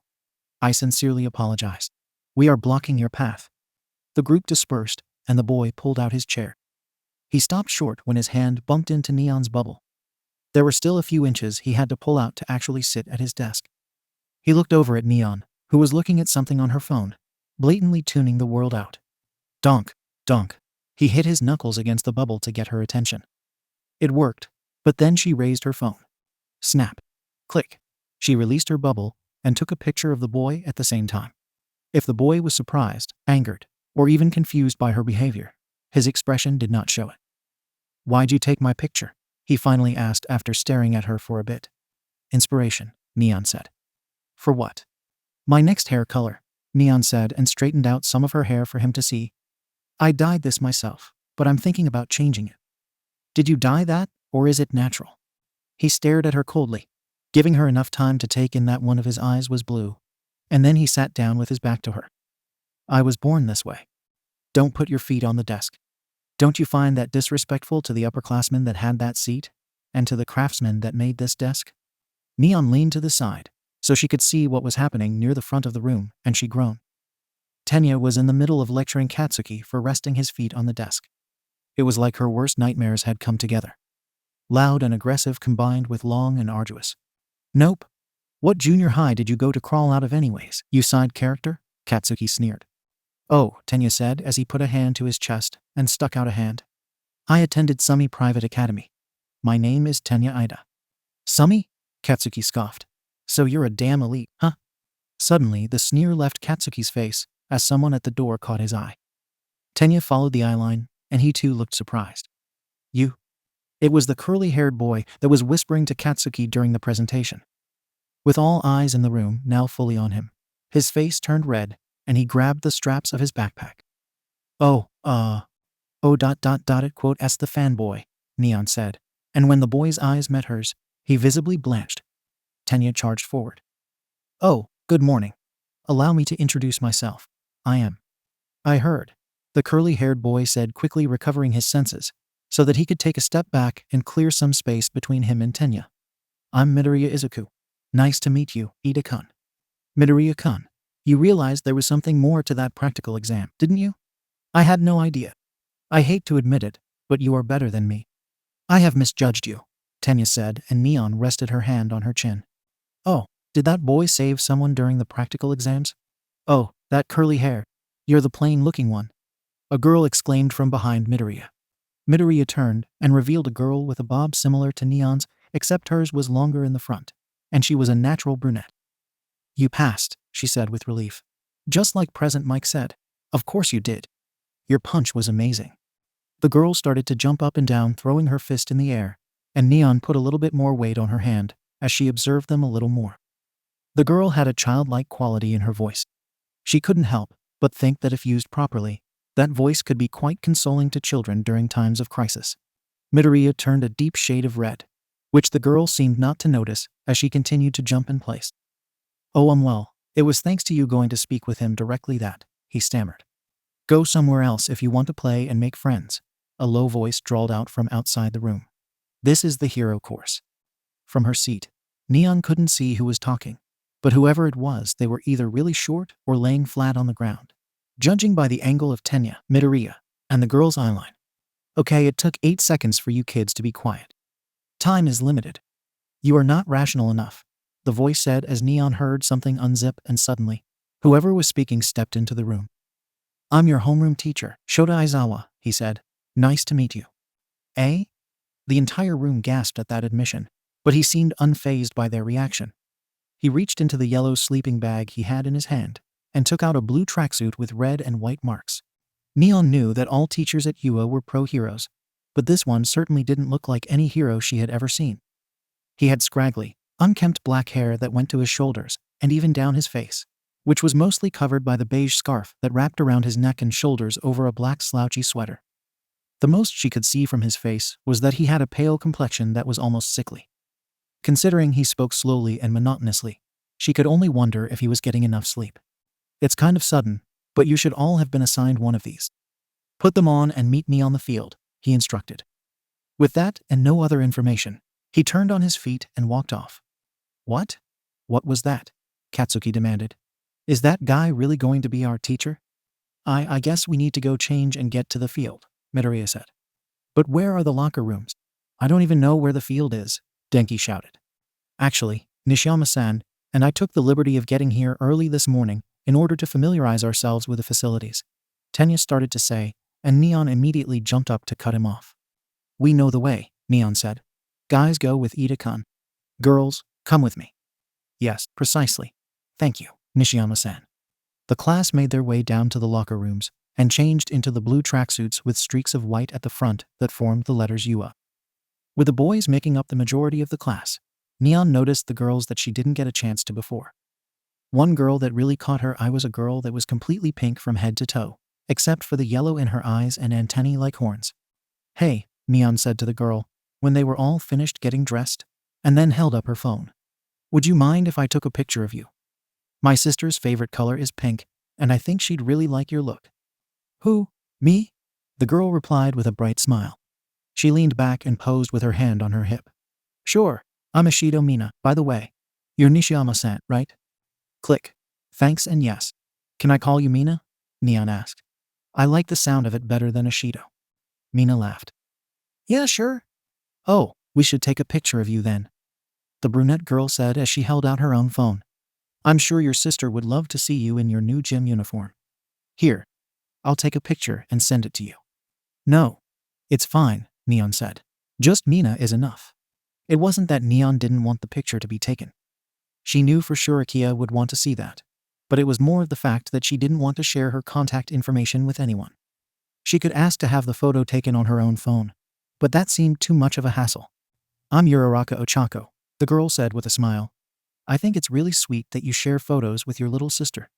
How old is she? She's 5, Neon said, and then her eyes drifted upwards. Uraraka Ochako-ichan, I think I like Ochako better. Can I call you Ochako? Ochako's smile did not move a muscle. Yeah, makes us sound like we're close friends already. May I call you Neon-chan then? No, Neon said flatly, and Ochako looked taken aback. I don't like the sound of it. Just Neon is fine. Oh, I see, Ochako said as her smile slowly returned to her face. I'm Jiro Kyoka, said a girl with earlobes shaped like long audio jacks. She had a smirk on her face, and her thumb jutted towards her own face. Which of my names sounds better to you? Neon looked the girl up and down. Jiro sounds better. Huh, that's fine, Jiro said with a grin, and then she twirled one of her earlobes around her finger. I have a sound-based quirk too. You can store sound, right? That's pretty cool. I can also amplify and dampen, Neon said. Nice, Jiro said. Looks like we have similar quirks. We could work well together. Or terribly against each other, Neon thought to herself, but she kept her mouth shut. Instead, she looked over at the clock hanging above the door. I think we should head out. We don't want to be late. Oh, right, Ochako said as she hurriedly put her things away and stuffed them in a locker. The girls headed out to the field just as the boys arrived as well. Their teacher stood at the edge of track with his arms crossed. He waited for them all to settle down, and he took in a deep breath. All right, today, we will be doing a quirk assessment test. A quirk assessment test? The class asked. But what about the entrance ceremony? Or our orientation? Ochako exclaimed. Their teacher sighed. If you're going to become a hero, you don't have time for such leisurely events. UA's selling point is how unrestricted its school traditions are, he said. That's also how the teachers run their classes. He pulled out a device and showed them a list on the screen. Softball throw. Long jump. 50m dash. Long run. Grip test. High jump. Sit-ups. Side steps. You guys did this in junior high, yes. Physical fitness tests where you weren't allowed to use your quirks, he asked. The country still uses averages taken from results from students, not using their quirks. It's not rational. Well, the Ministry of Education is procrastinating. He took a step back. Back you go. You finished at the top of the practical exam, right? Neon clenched her fists. Ugh, so noisy boy got 77 points shit. I'm never telling him my score. In junior high, what was your best result for the softball throw? Aizawa asked. Oh, 0.67 meters, Katsuki replied. Then, try doing it with your quirk, Aizawa said, and handed him a ball. You can do whatever you want as long as you stay in the circle. Hurry up. Give it all you got. Katsuki's eyes lit up as he stepped into the circle marked on the ground. He stretched his arms and bent his legs. He wound his arm back from the pitch, and then he gritted his teeth. D! He screamed as he launched the ball with an explosive blast from his hands. Neon tilted her head. Die. The ball sailed high up into the air, with fire streaking behind it, and it disappeared from everyone's vision. It's important to know your own maximum first.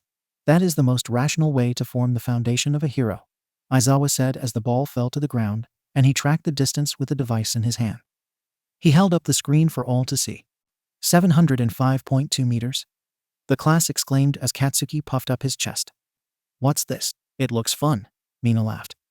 We can use our quirks as much as we want, Hanta cheered. That's going to make a world of difference. I'm pumped. Fun, huh? Aizawa sighed. You have 3 years to become a hero. Will you have an attitude like that the whole time? That won't do. A malicious grin formed on their teacher's face. All right, let's raise the stakes then. Whoever comes in last place in all 8 tests will be judged to have no potential and will be punished with expulsion. Are you kidding? A boy with spiky red hair shouted. We just got through the exam. Why should we be tested again? Expelled? On the first day of school? Ochako exclaimed. No, even if it wasn't the first day of school. This is too unfair. Aizawa chuckled. Welcome to the You a Hero course. Natural disasters, crisis, crimes. We cannot control when these things happen. Life is unfair. Heroes are the ones who reverse those situations. If you came here thinking it would be just a normal day at school, too bad. For the next 3 years, UA will do all it can to give you one hardship after another. Go beyond plus ultra. Neon closed her eyes and took a deep breath. Why couldn't they just evaluate her for her? Why does she have to be compared to others? She had bit the bullet and gone through the entrance exam process because it was necessary, and that was what she had to do to get in. She also knew that would naturally be a competitive spirit in the course. She just didn't expect it to start on the very first day of school. But this is what she signed up for, and she had to see it through. No matter what. No matter how many new sound or experiences Neon records for her sister, she knew it would never be good as the real thing. All the things she's done in the past to make Akia's days bearable, if not bright, were all trivial and temporary fixes. This will definitely help open the door for both of them. All right, demonstration's over. Let's get started, Aizawa said and walked towards the track. First test. 50-meter dash. Neon shot a jealous look at Tenya's calves as they got in line by their seat number. If only I had a physical quirk, she thought as she crossed her arms and thought about how she would use her quirk to her advantage. They raced 2 at a time with Tenya going first along with a girl with a long tongue. He streaked through using the engines in his calves in 3 seconds, while the girl frog jumped through in a little under 6 seconds. By being the first pair to go, they set the bar very high. When it got to Neon's turn, she stepped up next to the boy with red and white hair.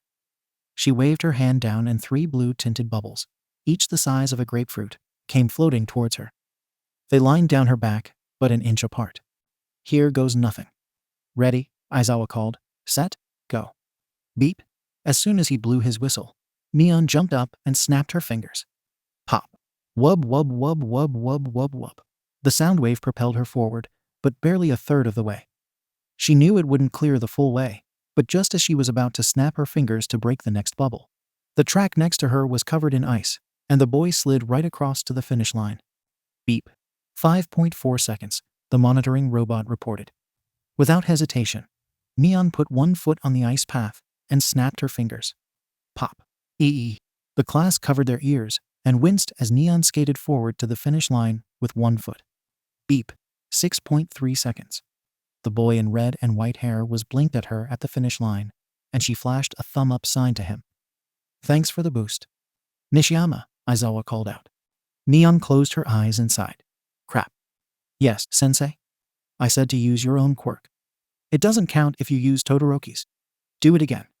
But do it again or else I'll put you on the bottom for this test, Aizawa said, and Neon gulped. Neon sighed and got back to the starting line. She motioned for more bubbles to come down and then waited for the whistle. Go. Pop. Oh, we're not gonna take it, no. We ain't gonna take it. Pop. Baby shark do do do do do do baby shark do do do do. Pop. BRRRR rat ta ta ta ta ta ta ta ta. Beep. 7.5 seconds. At the last bubble, everyone had hit the floor with the lifelike quality of the machine gun sound effects, and they all looked incredulously at Neon. There were some teachers and students that even poked their head out of their classroom windows in alarm. Everything good out there? Present Mike screamed down. Yeah, sorry about the interruption, Aizawa said, and he then turned to stare stonily at Neon, who winced and put up her hands. Sorry? Nishiyama, no more gun sound effects. Not just in school, but for any public space, Aizawa said. Yes, sensei. The fitness test progressed without incident, but that was mostly because Neon was out of saved sound bubbles. At least, ones that could help her anyways. She couldn't use her quirk to help her with grip strength, side steps, or even the long jump. The more tests they went through, the heavier the realization that she was near the middle, if not the bottom of the class in terms of physicality. Sure, she was pretty limber, and had better than average scores for a girl her age. But she wasn't here to be average. She was here to be a hero. She was definitely having some doubts about her own abilities and her place in this class. But Neon knew this was something she needed to shake off. This was for Akia. Her own feelings be damned. Nishiyama, you're up. Yes, sensei, Neon mumbled as she took a softball from the teacher and weighed in her hands. She put her finger to throat and then snapped her fingers. She didn't throw the ball. Instead, she merely bounced it in her hand, and when it was level to her lips, she let out a booming roar. I'm going to be a hero whether I like it or not. The trees that lined the other end of the field swayed by the force, and the ball dropped in front of them. Beep. 432 meters, the device read. Don't you mean, whether you like it or not, Nishiyama-san? Midoriya asked with a perplexed look. Yeah, sure, Neon replied as she stuffed her hands in her pockets. Oi Nishiyama, Aizawa said slowly. A hero is a person with conviction. During a time of hardship, people look to heroes for guidance and hope. Any signs of wavering or doubt will only breed panic and discord. You need to know exactly who you are and what you stand for. If you cannot do that even now, then you can just leave this class, as there are many of your peers who can and do. Do not waste our time. Neon sighed, and the class balked at the clear disgruntlement on her face. This could end up into a philosophical discussion that she really did not want to waste her breath on. But it was obvious she needed to give him an answer, or else she'd seriously be on the chopping block. Well, she thought to herself, I might as well make myself heard now. I know who I am, sensei, Neon said. I'm Nishiyama Neon. I like to do things my way. I dislike being pitted against or compared to other. I find that competition does nothing but raise hostility and unneeded self-doubt. I also dislike following orders blindly. I am not a robot.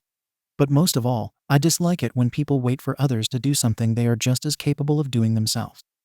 I am not the type to wait around for someone else to save the day. I'm also a person with conviction. I believe there will be a day, maybe several, when someone will need my help. That is why I'm here. To get the skills and experience I need to help. Even if it means shouldering the burden of being a hero. There was a long, drawn-out moment of silence with Neon and her sensei just staring solemnly at each other, mentally sizing the other one up.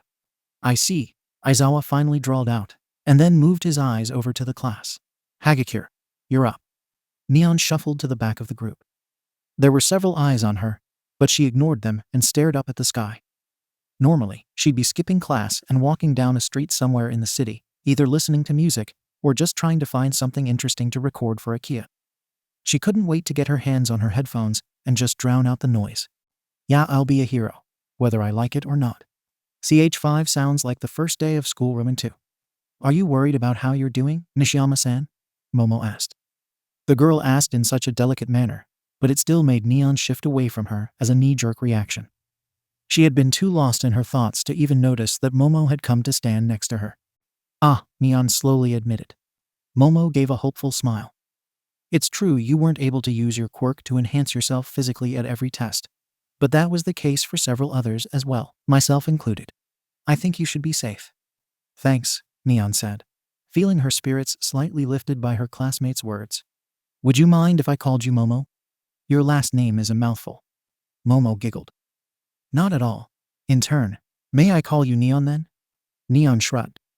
Sure. Momo's smile grew a bit bigger, but then it wavered a little when she saw who was heading up for the ball toss. Oh, she whispered. To be honest, I am more worried about Midoriya-san. HRM. He hasn't used his quirk at all, Momo said in a hushed whisper. Of course he hasn't, Katsuki laughed, catching wind of their conversation. He's a quirkless scum. What? Neon asked as Tenya also turned to Katsuki in surprise. Quirkless? That can't be possible. Did you not know what he did at the practical exam? Tenya asked. Huh? Now it was Katsuki's turn to be at a loss. I've been so focused on my own results that I didn't really notice how everybody else did, Neon confessed, and then she winced when she saw how badly Midoriya was sweating out on the field.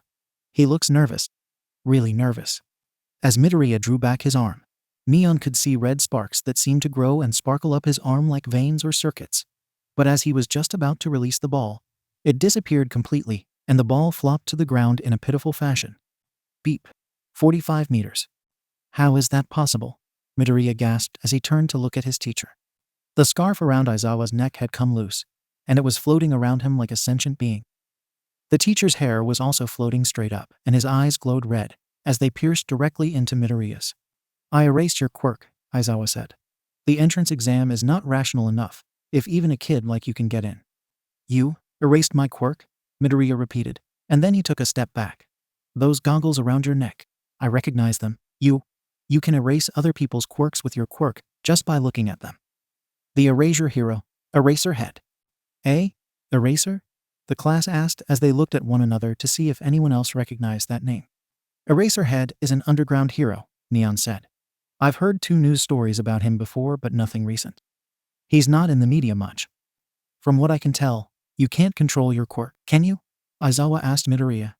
Do you intend to become incapacitated again and have someone save you? That's not my intention, Midoriya shouted. Aizawa's scarf stretched forward and grabbed Midoriya, pulling him to his teacher. They were far enough away that the rest of the class couldn't hear what the teacher had to say, but Neon could.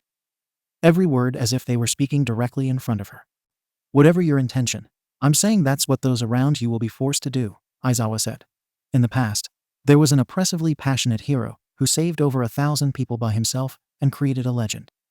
Even if you have the same reckless valor, you'll just be decked and turned into a useless doll after saving one person. Midoriya, with your power, you can't become a hero. His scarf fell limp again and his head lowered. I've returned your quirk, Aizawa said. You have 2 turns for the ball throw. Hurry up and get it over with. Midoriya stepped back to the circle, and he started to mumble to himself. Neon found herself intrigued by this development. Was he actually quirkless as Noisy Boy said, or was it as the teacher said? Did he have such a powerful quirk that if he used it, it would cause a huge blowback for him? After a long moment of thinking, Midoriya drew back his arm one more time, and he threw the ball with all his might. This time, Neon saw no red sparks, but something definitely happened because the ball practically rocketed out into the sky. Smash! Midoriya yelled. Beep. 705.3 meters. Sensei said as he shakily lifted his arm and clenched his fist. I can still move. Neon stared hard at his fist. One of his fingers was definitely discolored. Blowback? What is the meaning of this? Neon stifled a groan and resorted to covering her ears with her hands as Katsuki stormed to with his hand outstretched. Tell me what's going on. Deku, you bastard! Katsuki screamed, but before he could get close enough he was pulled back by their teacher's scarf. What the? This cloth is hard. They're weapons for capture made of carbon fiber woven together with metal wire made of a special alloy, Aizawa said, and he scowled. Geez. Don't keep making me use my quirk over and over. Neon's eyebrow raised.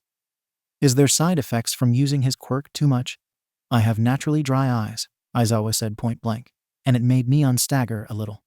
That's it. He released his student and shook his head. All right, everybody, let's move on to the next test. The rest of the day progressed without any more hiccups, and Neon discovered that she had a lot more stamina than most people in her class during the long endurance run. She chalked it up to all of the running around she did collecting audio samples all across the country, as well as chasing after Akia around in the gardens when she was at home. But then again, she had also grown up learning basic self-defense and how to efficiently escape. Okay, let me announce the results, Aizawa said. The total is simply the marks you got from each test.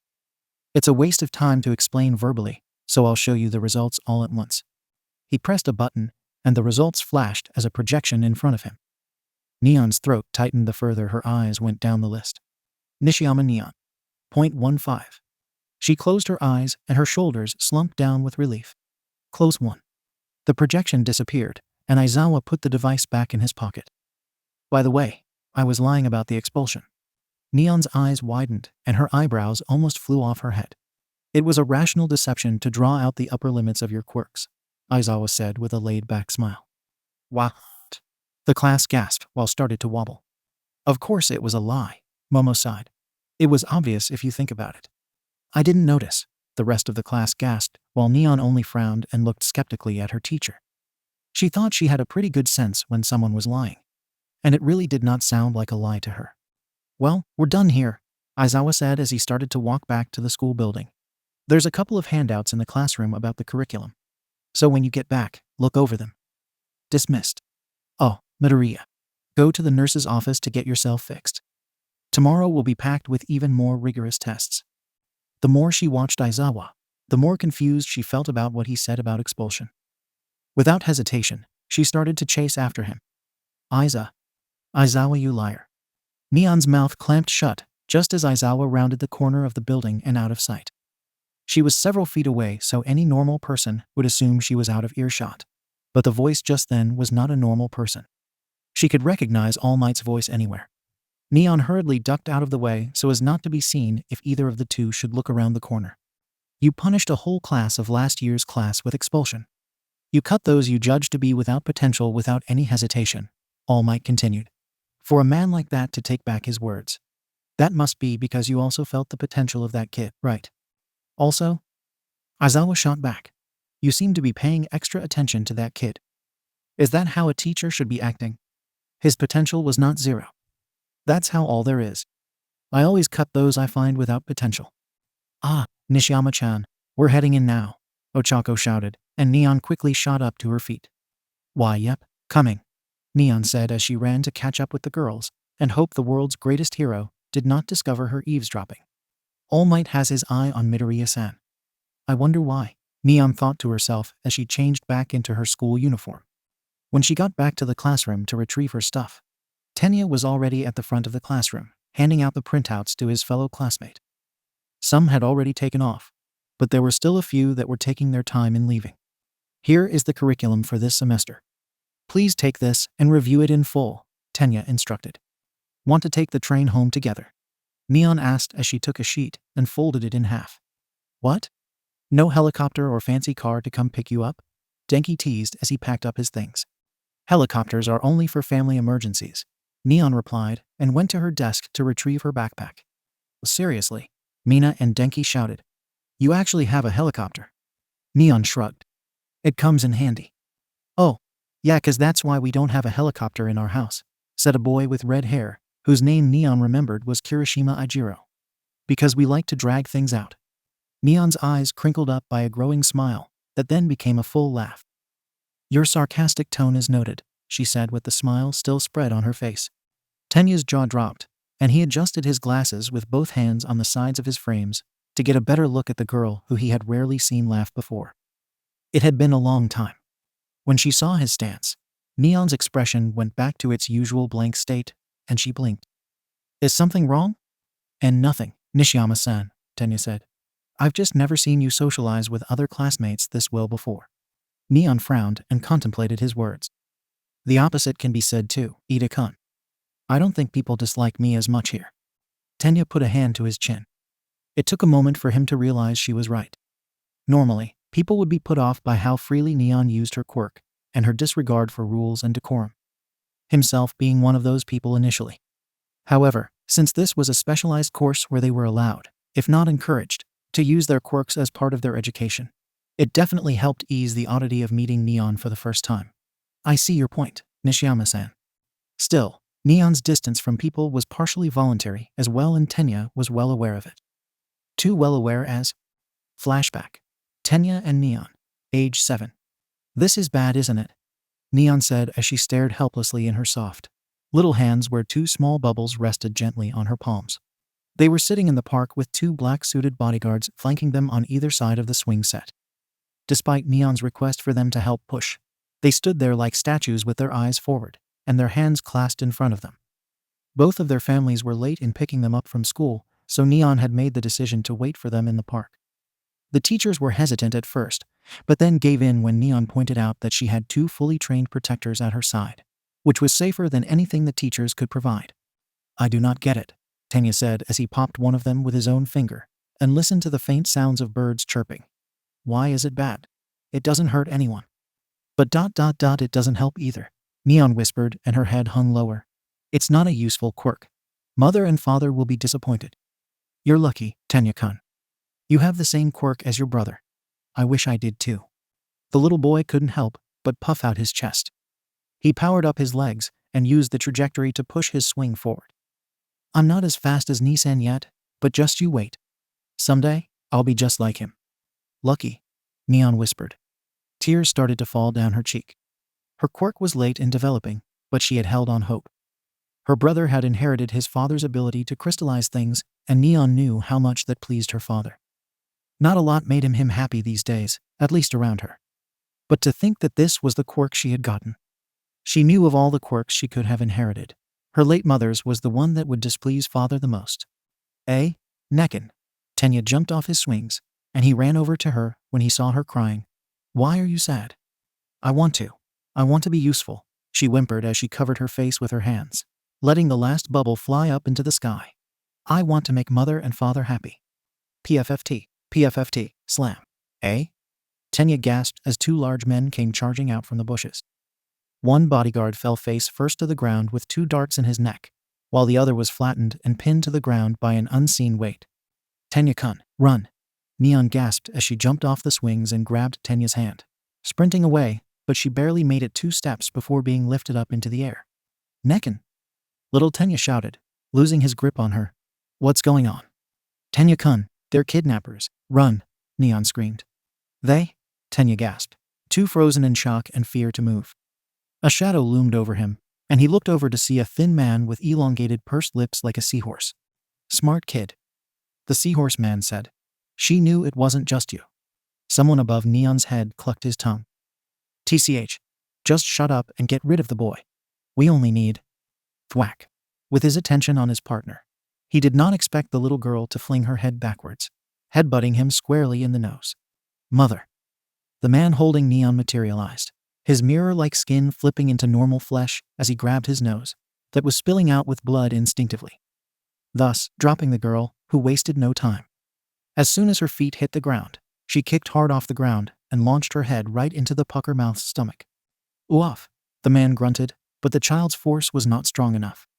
He grabbed her by the shoulders and then held her with just one arm, pinning her to his side. Stop fighting, you little brat. Run, Tenya-kun, get help. Neon screamed as her legs flailed out behind her, trying with all her strength to get away. Necken, Tenya whispered. Use your quirk, just like your brother. Neon yelled, and something clicked inside the boy's head. To be like his brother, he needed to do all that he could help. Tenya charged up his legs, but instead of running away, he mimicked what the little girl had done, but with 100 times more force. Not so fast, the bloody-nosed man growled as he reached over to grab Tenya, but the boy was too fast. Gah! The pucker mouth gasped as Tenya's head struck hard, cracking ribs and knocking the air out of his lungs. Neon rolled to the floor, and this time it was the boy who took her hand. He pulled her up, put her on his back, and then ran towards the exit. Hang on, Necken, hang. PFFT. Something sharp hit Tenya right in the back of his upper thigh, and suddenly, his whole body went numb. His engine slowed, and he fell on his knees. Neon gasped, and she turned to see the pucker mouth with his fingers pinching his lips tightly. My darts can put even a charging rhino to sleep. The man coughed as he got to his feet. You're fast, kid. I'll give you that.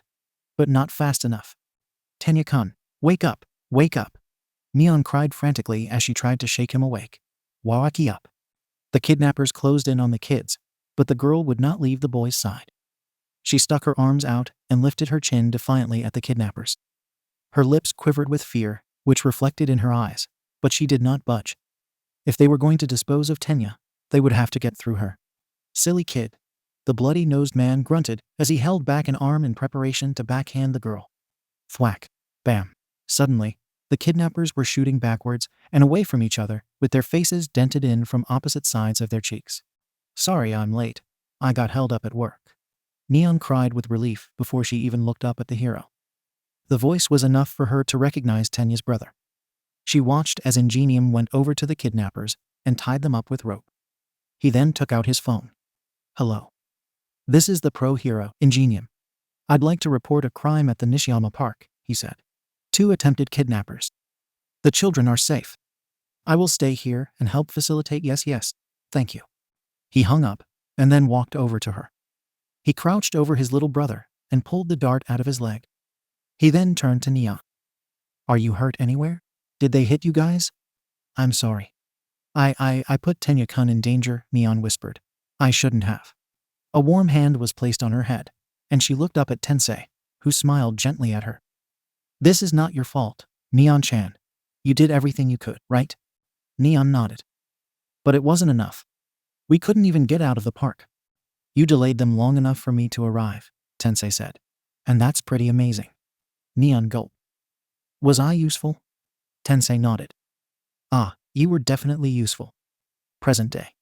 Ever since that day, Neon requested that he never call her Nekken again.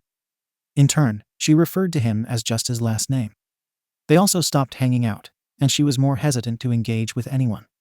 Even so, even with a decision to hide any sort of familiarity between the two, she still referred to him as Kun.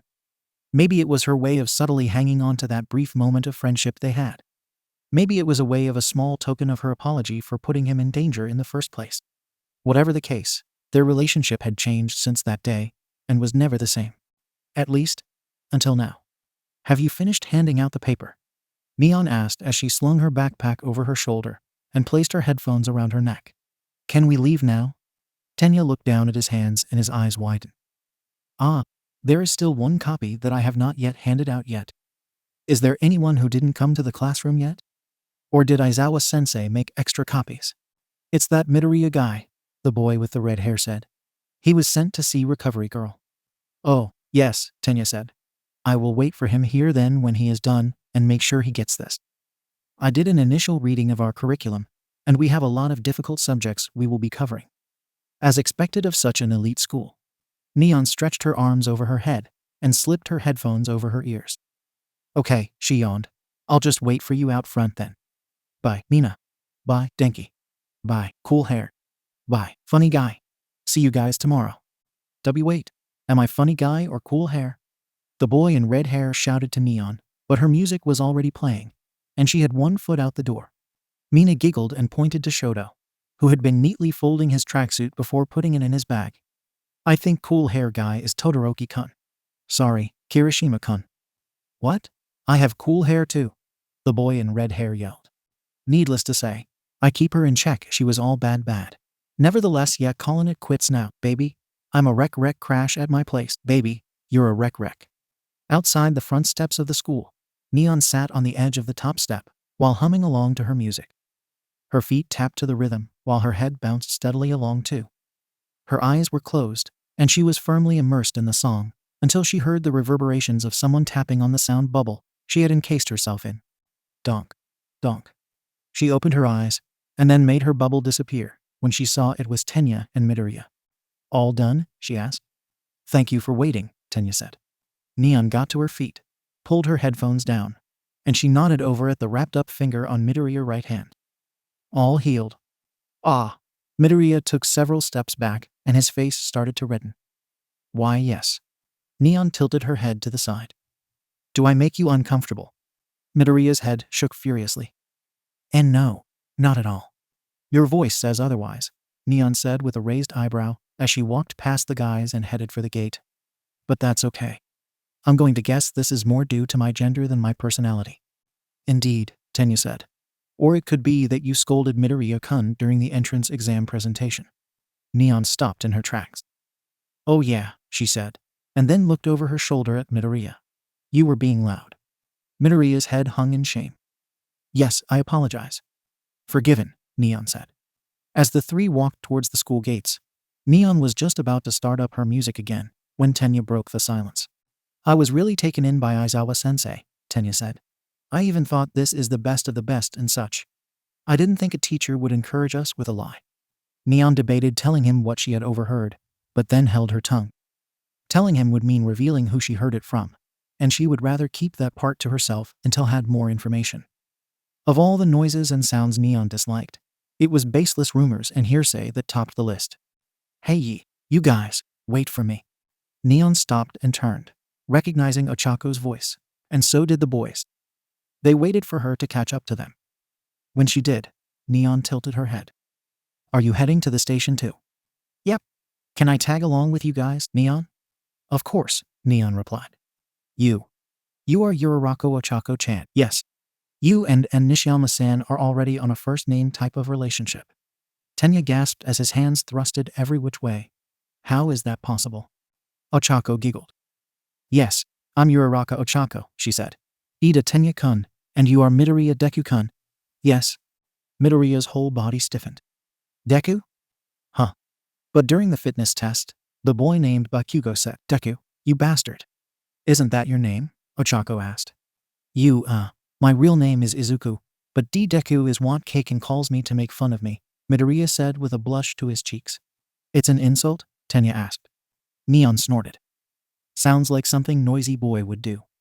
But Deku doesn't sound like an insult to me.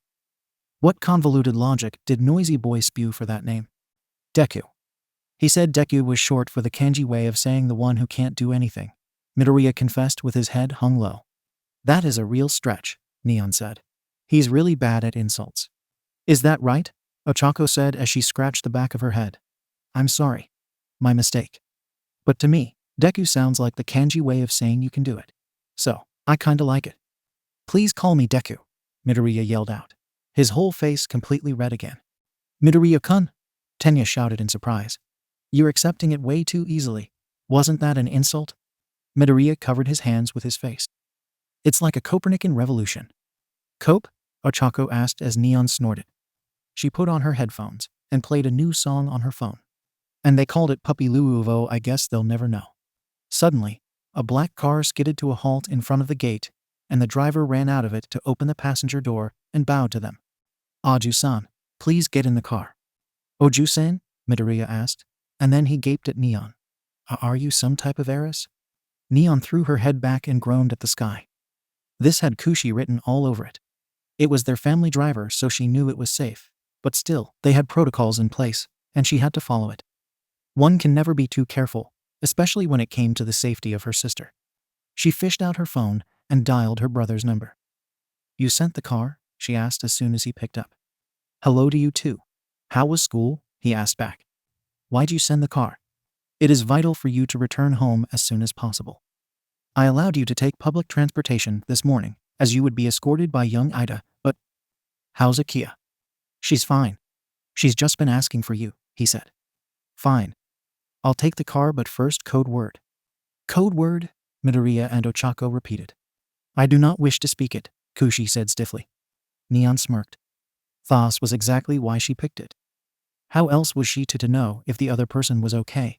Or if they've been compromised if they didn't choose something that either of them would never say otherwise.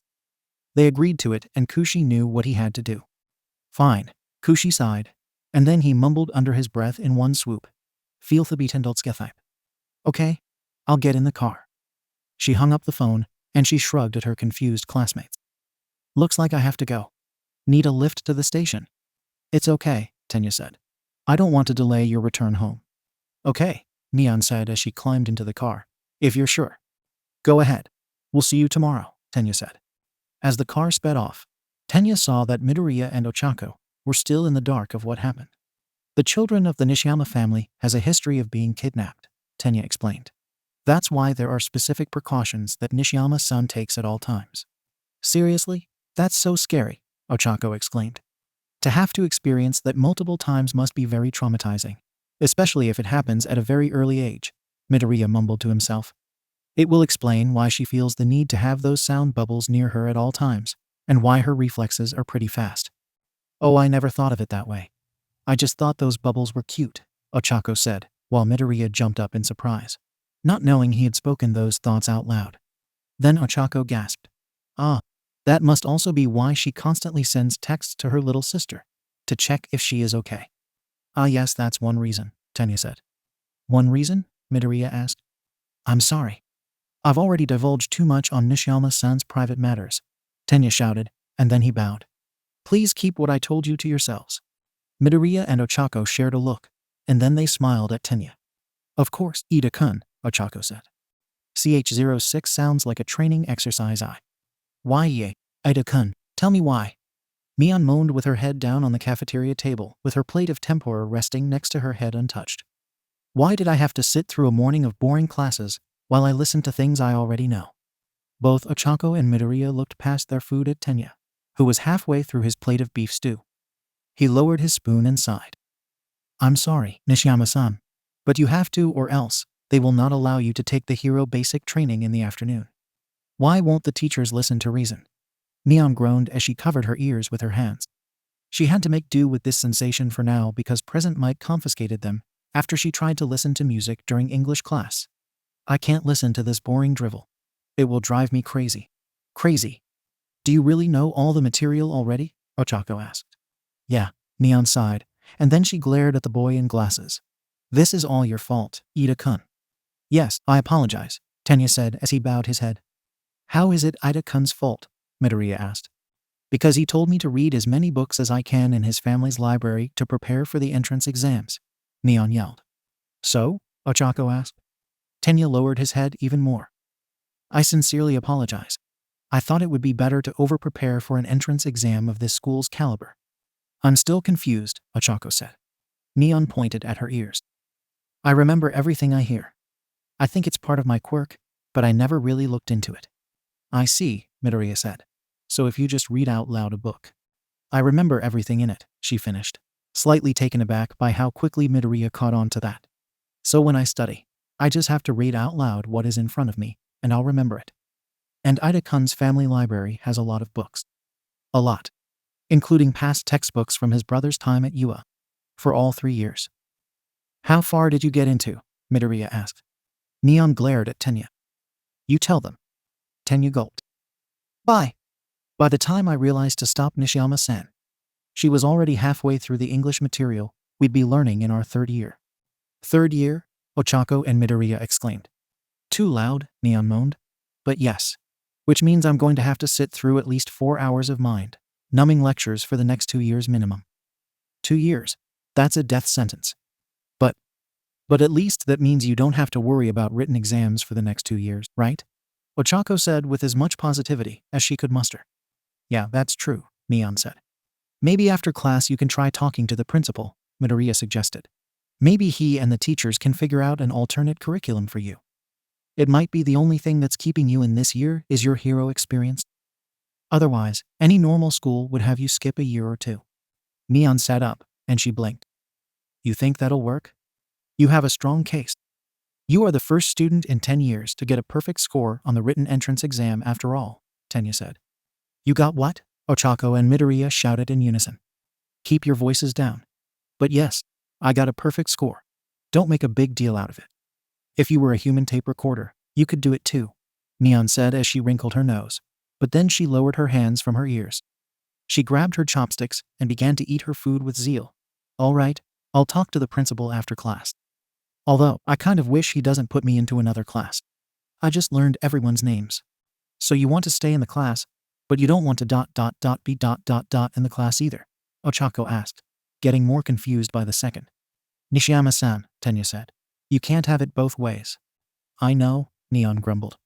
After lunch, the group returned to their class, and they all waited with bated breath for their first hero basic training lesson. No one made a noise. There was too much anticipation and excitement, not just over what they were about to learn, but which pro-hero was selected to teach them. I am. A familiar roar boomed through the hallway, and Neon's eyes widened. Slam! Coming through the door like a normal person, screamed the world's greatest hero as he leaned in the open door frame with his blue cape billowing majestically behind him. It's All Might, Denki gasped. Wow, he really is a teacher. The boy in the red hair, who Neon learned during math class, was named Kirishima Ijiru. Yes, All Might said as he marched to the front of the room and put his hands on his hips. I teach hero basic training. It is a subject where you train in different ways to learn the basic of being a hero. You'll take the most units of this subject. Let's get right into it. This is what we'll do today. He reached behind his cape and then pulled out a white card with the word battle printed on it in bold red letters. Yes, combat training. Neon inhaled slowly. Yes, this is what she needed to learn. And with that ... calm ease this. All Might roared and pointed to the wall next to him. The sounds of gears clicking into place, followed by the whirring of engines, came through the wall, and then metal shelves began to pull out from the wall, revealing suitcases, numbered from 1 to 21 on them. Costumes made based on your Quirk registrations and requests you sent before school started, All Might announced. Woo! The class cheered. Yes, the costumes are assigned by your seat number. After you have changed, gather in ground beta, All Might said.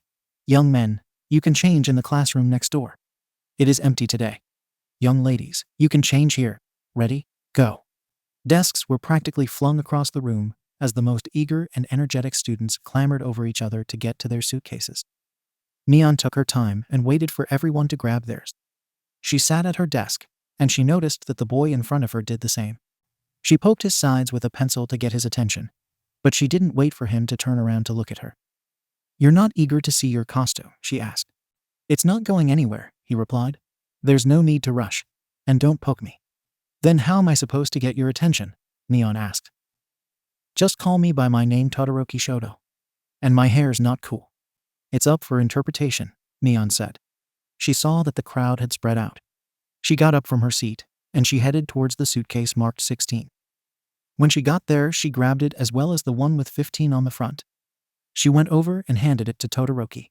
Here you go. Thanks, he said. He got up from his desk, but just as he was about to leave, he stopped and turned to her. Did you really get full marks on the written exam? Neon nodded. Yeah, why? Impressive, was all he said, and then he left the room. Hurry up and change, Ochako said as she ran to Neon with her suit in hand. Oh, I can't wait to see what everyone wears. Ah, is that your suit? Mina exclaimed, eyeing the pale pink color. That's so cute, Yororaka-chan. Click. Neon opened her suitcase, and her heart pounded in her chest when she saw her suit. The first thing she took out of it was a sleek and shiny black helmet with white circles around the ears, mimicking headphones. Neon stared at her reflection against the black visor. This is me. Whoa, so cool. The girl with the long ears named Kyoka Jiro shouted as she ran over to Neon. She was already in her costume, which was a leather jacket over a salmon pink shirt, black pants, and combat boots. Thanks, Neon said as she set her helmet down and took off her blazer. My sister designed the look for me. She likes to draw. You look pretty cool too. Like you're ready to rock the stage.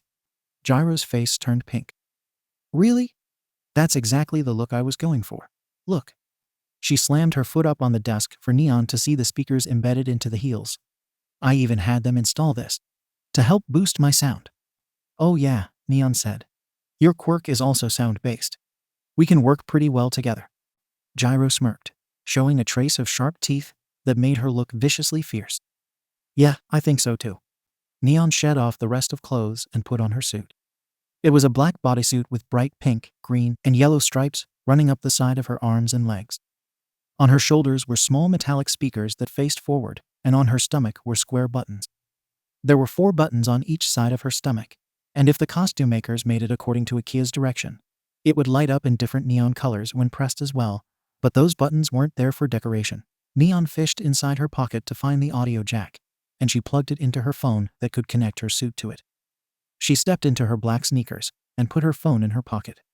All right, let's test this out, she said as she put her helmet over her head and touched the circular buttons on the side. Pop. If I sound lazy, just ignore my tone because I'm always going to answer when you call my phone like what's up. Danger. Danger. Neon smiled behind her helmet as she saw the stripes on her bodysuit light up with the beat of the music. Her fellow classmates turned to her in surprise, but as the music played on in the classroom, the atmosphere changed from excitement to that of confidence. Perfect. They say the clothes make the man, young men and ladies. All Might shouted with his ever-gleaming smile as the students gathered at the designated spot and stepped forth into the sun in their new attire. Be fully aware, from now on. You are heroes. Now, shall we begin? You zygotes. Neon looked around and saw that they were in a mock city similar to where she had her practical exam. She walked a couple of steps back to get a wider view, but then something else caught her eye. Midoriya's costume also had a helmet component, but his helmet had two spike-like things poking out of its head, and a metal teeth-like grill that lined the bottom. She blinked, and then looked over at All Might, whose hair and smile held a similar shape. Midoriya really is a fanboy. Now it's time for combat training, All Might said. A black-gloved hand shot up into the air. Sensei, Tenya called out from under his white costume that heavily resembled his own brother's. This is a battle center from the entrance exam. So will we be conducting urban battles again? No, we're going to move ahead 2 steps, All Might said. Most of the time, fighting villains takes place outside. But if you look at the total numbers, atrocious villains appear indoors at a higher rate. Imprisonment, house arrest, backroom deals. In this society filled with heroes, truly intelligent villains hide in the shadows. He went on to explain the rules. They were to split into 2 groups, villains and heroes. The villains and heroes were to fight 2-on-2 in an indoor battle. The mock scenario was that the villains have a nuclear weapon somewhere in the hideout. The hero's mission is to try to dispose of the weapon. The heroes need to either catch the villains or get the nuclear weapon back in the allotted time to win. Meanwhile, the villains would need to protect the nuclear weapon for the whole time or catch the heroes. Teams and opponents will be determined by drawing lots, All Might said. And since your class has 21 people, one of you will be unpaired. But we will get to that part once everyone else is assigned. Neon reached into the box and took out the letter K. She held it up and waited for her partner to arrive. One by one, everyone paired up except for her. Neon looked down at the ball and then at their teacher. All Might Sensei, she said as she held up the ball even higher. I'm the odd one out. Indeed you are, young Nishiyama. So for you, you can decide. Either pick you let me draw a team randomly for you to become a 3-person team with, not knowing who you will be up against or who you will be paired up with, or you can wait until the end, watch how each of the teams did, and go up against the winning team that claimed victory the fastest, All Might said. But you must make your decision now. Why not just stick her into a random team of 2? Denki asked. Isn't that way easier?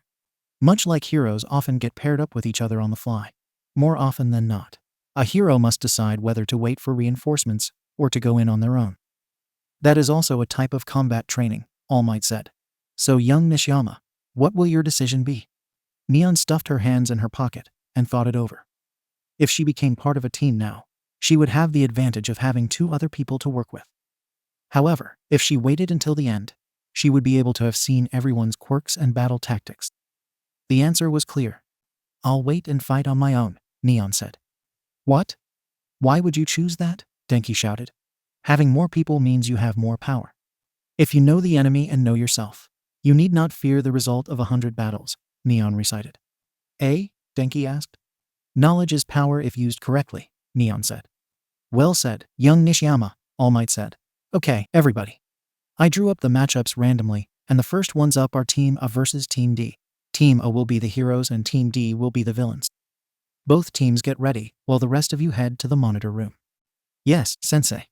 Neon approached Tenya, while everyone else walked towards the building at the center of the city that housed the surveillance room. He was on Team D as villains with Katsuki, and they were to go against Midoriya and Ochako, posing as heroes.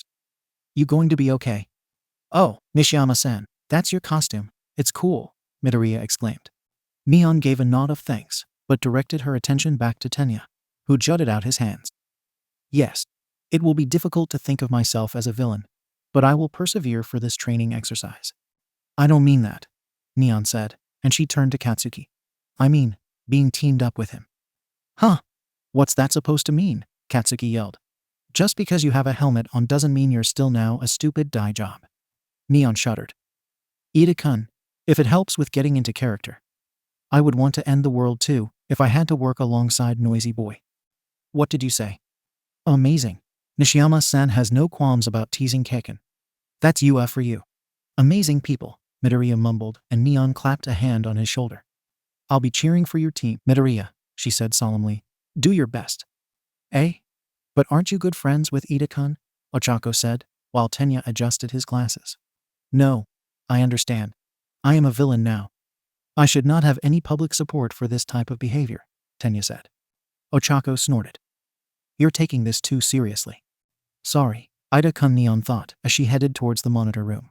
I just really want to see them shut Noisy Boy up. Neon leaned against the wall in furthest corner of the room while she watched along with the rest of the class in tense silence. Her helmet was off, and she was holding it against her hip. She wanted to make sure she was watching everything clearly. This might have been a mock scenario, but the battle between Midoriya and Katsuki was real. Too real. They could only watch in silence since the cameras had no mics attached to them. The only person who could hear was the teacher, who had a feed for him to speak with his students and stop them should the fight get out of hand. Although there were several times Neon thought that line was crossed, the teacher still remained silent. Katsuki's face on the monitors was already bordering maniacal, and he had managed to blast away multiple walls of an entire floor, including an entire corner of the floor. His suit was definitely made to enhance not just the strength of his quirk, but also the distance as well. Neon watched as Midoriya and Katsuki ran up to one another. But just as Midoriya was about to block a punch from Katsuki straight on, Katsuku launched himself up and over Midoriya's head, using his blasts to change his trajectory in midair. He fired a blast to Midoriya's back and sent the boy flying forward. He doesn't look like the type to think, but he's more subtle than I expected, Neon heard Todoroki murmur, and she couldn't but agree. Getting in a clean hit requires fine lateral adjustments to the power of the explosions, Momo added. He's talented, too talented, Denki sighed. Noisy Boy is not just a one-trick pony, Neon said as she stood up and took a step closer to the monitor. I need to watch my classmates a little more closely and assume nothing. Katsuki was still on the offense, and it was clear he was not only hitting hard, but hitting fast. He's not giving Midoriya time to think, Neon murmured, too invested in what she was seeing to keep her thoughts to herself. Clearly, he realizes that Midoriya's biggest strength is his analytical mind. Eh? Midoriya has a good brain? Mina asked. Neon nodded. If you hear all his mutterings this morning when a new sensei came into the room, you can tell that he knows a lot of information about them. Most of the information isn't widely made available, so he had to have gotten it through his own deductions. It's true. He did mutter a lot about our teachers when they came in for our morning classes, admitted a boy with purple balls for hair named Mainta. He happened to be seated behind Midoriya during class, which was not good for him because he was very short for his age. You can hear that all the way from the back of the room. An invisible girl named Hagakure gasped. Neon nodded. No wonder you complain we're noisy all the time, Mina laughed. You are, Neon said. Now quiet. I'm trying to watch. CH07 sounds like a training exercise Roman 2. Hero team wins. What the heck? The losers have barely a scratch on them, and both winners are on the ground. They lost the battle, but won the war, huh? Even though this is a training exercise, they held nothing back. The room was abuzz with Team A's shocking win. This whole time they had been watching the battle between Midoriya and Katsuki, as if it was a one-on-one fight, but instead of attacking Katsuki, Midoriya chose to use his quirk to punch through 3 floors of the building. It created an opening for Ochako to use her zero-gravity quirk and retrieve the weapon, claiming the victory. While All Might went down to the battleground and sent Midoriya to get more medical attention from Recovery Girl. The rest of Class 1 were locked in heavy discussion about what had transpired. He had to go all out if he was up against someone like Bakugo, Denki said. But All Might Sensei should have stopped them before it got to this point, Momo said. Midoriya-sen looks seriously injured. Nah, that was a manly fight, Ijiro Kirishima said as he pumped his fist up in the air. Sensei made the right call. Jero. Weren't you the one who kept asking if he should stop them? Said the frog girl, who mentioned to the class that morning that she liked to be called Sue. Throughout everything, Neon kept quiet as she dissected everything internally. So many questions went through her head. This battle was clearly personal for Midoriya and Katsuki. Given what Midoriya had said about Katsuki giving him the name Deku, she knew the relationship between him and Katsuki was tense, but she didn't realize it was to that degree. What was it about Midoriya that triggered Katsuki so much? The anger was definitely one-sided, and Midoriya wasn't the type to keep aggravating someone intentionally. Also, given that they knew each other before high school, how did Katsuki not know Midoriya had a quirk? Were they not close? But they were close enough for Midoriya to call Katsuki Kaken. Neon pushed these little curiosities out of her mind. She knew she had to focus on the training exercise as she had to learn all of her classmates' failures and successes. Their decisions and actions are the deciding factor on who she would be going up against, but for some reason, her brain just kept going to Midoriya. There was something puzzling about him, which was totally opposite of his character. From what Neon could tell, Midoriya was a good-natured person, who was passionate and sincere about being a hero. He wasn't the type to have secrets. F-whoomp. Clank. The sound of the automatic door sliding open behind her surprised her from her thoughts. She let out a little gasp, and on instinct, a sound bubble emerged from her, and she held up her fists in front of her face in a defensive stance, and her helmet fell to the ground. It took her a second to realize it was Tenya, Ochako, and Katsuki with All Might.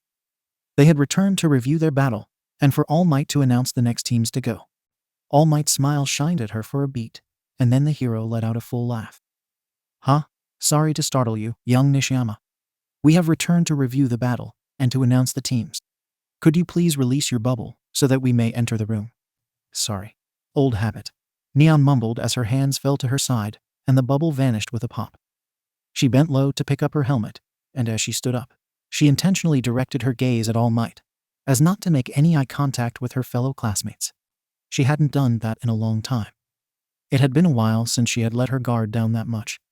She was thankful none of her classmates were voicing their thoughts out loud, but she was sure she startled many of them. Well, let's begin our review of the first battle, All Might shouted as he marched to the front of the room. The heroes have won the battle, but with that said, the MVP for this round is young Ida. Eh? The class murmured while Tenya's jaw dropped. It's not either Ochako-chan or Midoriya-chan, Sue asked. Well, why is that? Does anyone know? All Might demanded. Immediately, Momo's hand went right up. Yes, All Might sensei. That is because Ida-san adapted the most to the context of the training. From watching the match, it appears Bakugo-san acted on his own because of an obviously personal grudge. And as All Might sensei said earlier, it is foolish to launch a large-scale attack indoors. In the same way, taking into consideration the damage he received, Midoriya's plan was also rash.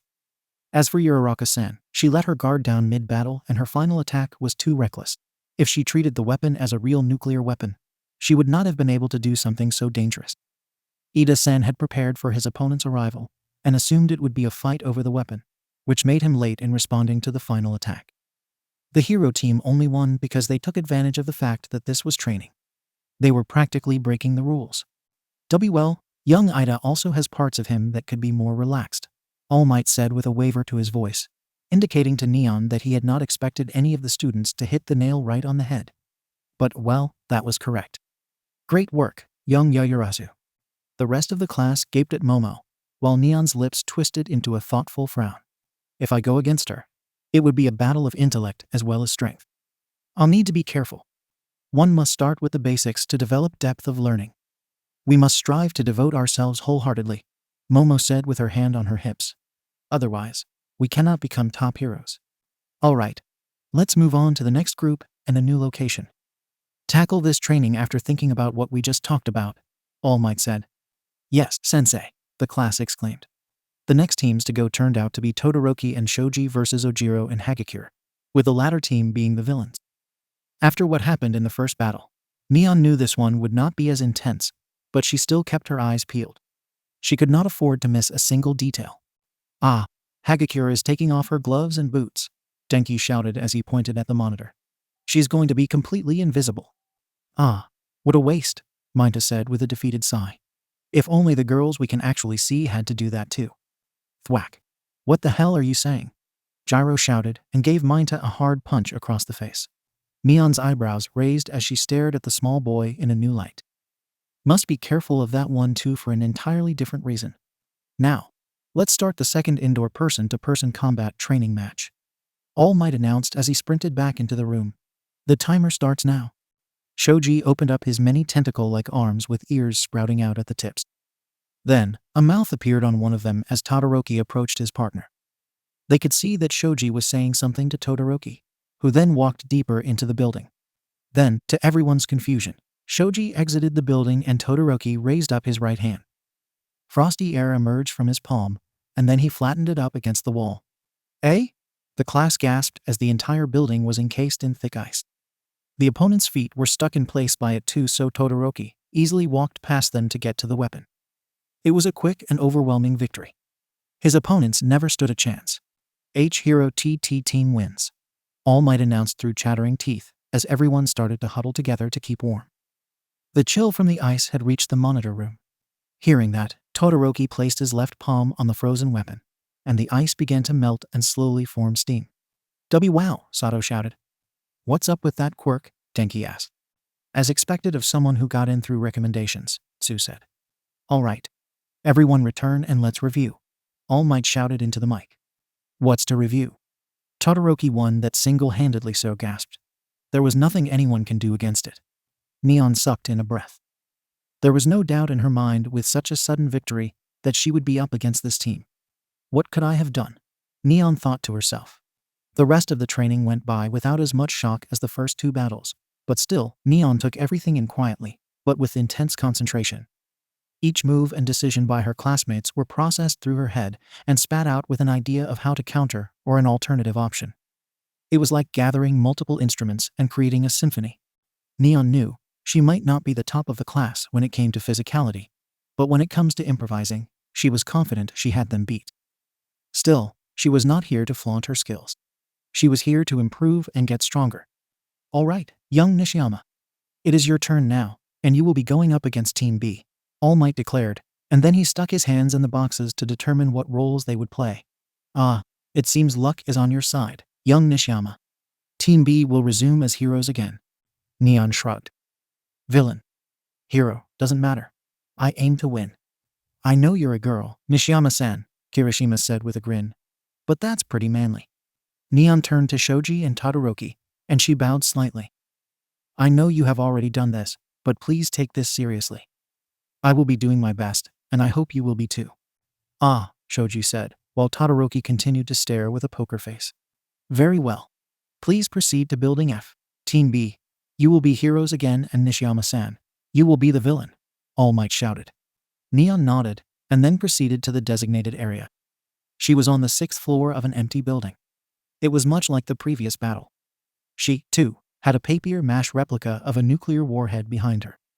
She closed her eyes, waiting for the timer to start. Ready? The battle begins now, All Might said. Briang, bong. Wub wub wub wub wub. Neon's fingers danced around the buttons, playing beats like a DJ, and with each sound, she snapped her fingers and bubbles appeared out of the speakers on her shoulders. She moved both of her hands outwards, and the bubbles spread to different corners of the building. Snap. Various sounds erupted through different parts of the building. If they were trying to gauge her position, they would definitely not get to it with sound. However, she knew she was doing this purely out of precaution, as Todoroki didn't need to know the previous location to immobilize the villains. On the flip side, Neon counted on the fact that the other team would not act so quickly as they did before. Only an idiot would try the same move twice, and Todoroki was no idiot. Neon could tell. That's why it was time to put her actual villainous plan in motion. She let out a long exhale and then moved the weapon to the corner of the room, furthest from the windows, but close to the door. She let out another long exhale and pressed one of the buttons on her suit. E. A high-frequency sound in low volume came out of her speaker, and it formed into a bubble about the size of an apple. Neon let out another breath, and then it stopped short when she saw that she could see the actual warm air fogging out of her lips. Todoroki's on the move. She snapped her fingers while touching the bubble with her right index finger. Suddenly, the bubble grew so large it almost took up almost the entire room, leaving just enough room for Neon to stand in the corner with the weapon. Crash. As soon as the bubble was fixed into place, the windows glazed over with ice, and then Todoroki came crashing through the middle window with his left hand covered in icy mist, while Shoji came rushing in through the door, but skidded to a halt immediately when he saw Neon's sound bubble. Todoroki, wait! Be careful of the bubble! Shoji shouted just as Todoroki was about to land into the room. Hurriedly, Todoroki grabbed the window frame with his right hand and balanced himself on it. He was a breath away from the bubble. A small piece of glass that did not break off from the window pane cut into his hand, and a thin trickle of blood started to trickle down his arm. Neon drew in a sharp breath, and for a second her sound barrier wavered, but she quickly collected herself. That is a high-frequency sound wave that will blow up this entire floor should you burst it, she warned. It is not as sturdy as my sound barrier. Even a temperature drop from your ice attack can cause it to burst. It would damage not just me but the weapon too. If this was a real nuclear weapon, you would risk blowing up the entire city. Millions of lives are hypothetically at stake. What? That's so extreme. Why would you go to this length? Shoji asked. All Might Sensei already said it would be foolish to launch a full-scale attack indoors. But I'm not launching an attack. This is defense. Whether or not the sound bomb goes off, well, that's in your hands. The heroes, Neon said. Your move. You. Shoji shot a stunned look over to his teammate. What do we do? Todoroki's expression remained still, but a bead of sweat rolled down the side of his face. He wasn't even looking at his partner, just staring directly at the opponent, as if trying to read her mind. Concede, Neon said. Wrap yourself up with the capture tape, or say you give up. Those are your only options. Minutes rolled by with the heroes and villain at a stalemate, with Neon shooting quick glances at Shoji, every now and then, but mostly keeping her focus on Todoroki, her biggest threat. This plan was a huge risk, but it was the only one she could think of. She couldn't win in a straightforward fight with Todoroki, so she had to resort to this. Mind games. Ridiculous, Todoroki said, finally breaking the silence, and suddenly, ice stretched out from under his grip, and it immediately covered the room and freezing Neon's feet into place. The sudden force and drop of temperature destroyed her sound bubble almost instantly. Pop. Instinctively, Shoji covered his ears with his hands and dropped down to the ground, but Todoroki remained the same with just a thick layer of ice over his ears. The sound wave that burst through the room was the exact same level as when Neon first created it, and she felt her stomach drop right down to her frozen feet. Eh?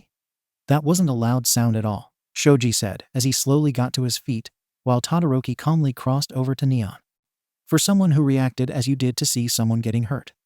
Even as small as a cut to the hand, Todoroki said, passing by Neon and putting his bleeding hand on the weapon. You couldn't possibly put something there that would actually cause harm. I call your bluff. Once again, Hero Team wins, All Might shouted into their earpieces. Damn it. Neon chuckled softly when Todoroki started to melt the ice with his left hand. I thought I had you there. I didn't fool you at all, did I? No, Todoroki said slowly. The reason why I acted was that I saw how often you looked at my hand. If my hand didn't get cut, I might have conceded. I definitely felt backed into a corner, Shoji admitted from the doorway. So you got me, at least, Nishiyama. I think the MVP for this round will go to you. I did what I had to, Neon shrugged. From back in the monitor room, All Might's smile was fixed on his face. Behind him, the students were chatting amongst themselves about the events, but his eyes were fixed on the timer that had stopped as soon as Todoroki had put his hand on the weapon, securing the win. 11 minutes and 32 seconds. Young Nishiyama may have lost this round, but she pushed the fastest winning team to have one of the slower times without hardly lifting a finger. This one's strength isn't in her power. It's in her mind. She has unexpected methodologies. Ah, this is a hero people won't see coming. CH08 sounds like we need a class rep. Hey you. Please tell us how are All Might's classes. What's it like to train under the greatest hero of all time? Are you a big fan of his? What has he taught you? Snap. Come on, Midoriya, Neon mumbled as a large bubble encased both of them. She hooked her arm under the green-haired boys and pulled him away from the media that was crowding the front gate of school. Just ignore them. Nothing good comes out of talking to the press. Ah, Nishiyama-san, Midoriya gasped, turning slightly red from the close proximity to her. Amazing. Your bubble really does drown out all outside sounds. He looked over his shoulder at the muted crowd, who had cameras and microphones held out in every direction. Then Midoriya let out another gasp. Wait, Ida-kun, you left him back there. We need to leave him, Neon said. But you just said nothing good. Neon stopped, and she raised an eyebrow. It's Ida-kun. You really think the stuff he says would be worthy enough to make the news? Ah, that's true, Midoriya said as Neon released her bubble and pulled her arm away from his.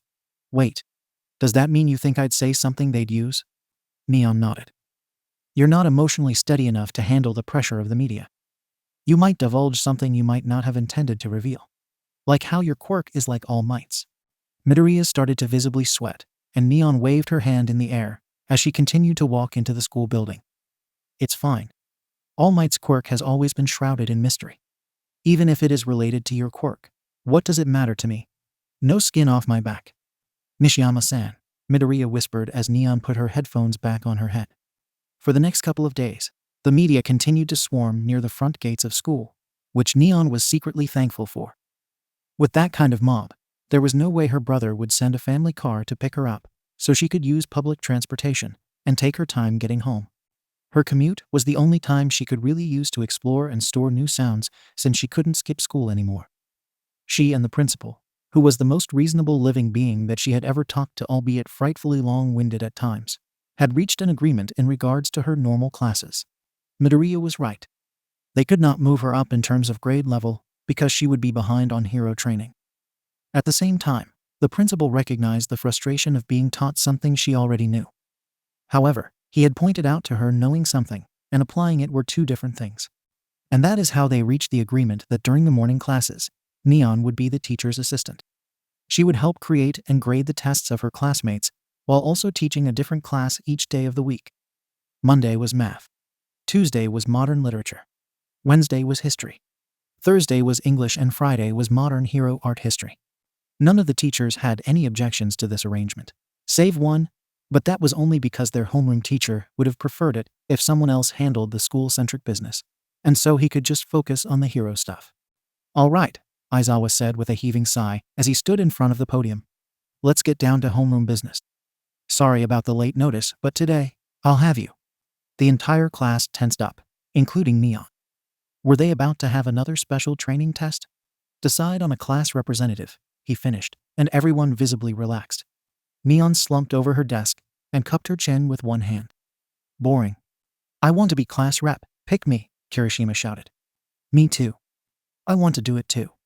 Almost everybody's hands went up in the air, except for Midoriya, Neon, and Todoroki. The experience of leading a group of heroes, even if they are just heroes in training, was an opportunity students should not pass up. Even so, Neon formed a sound bubble over her head to drown out the ruckus.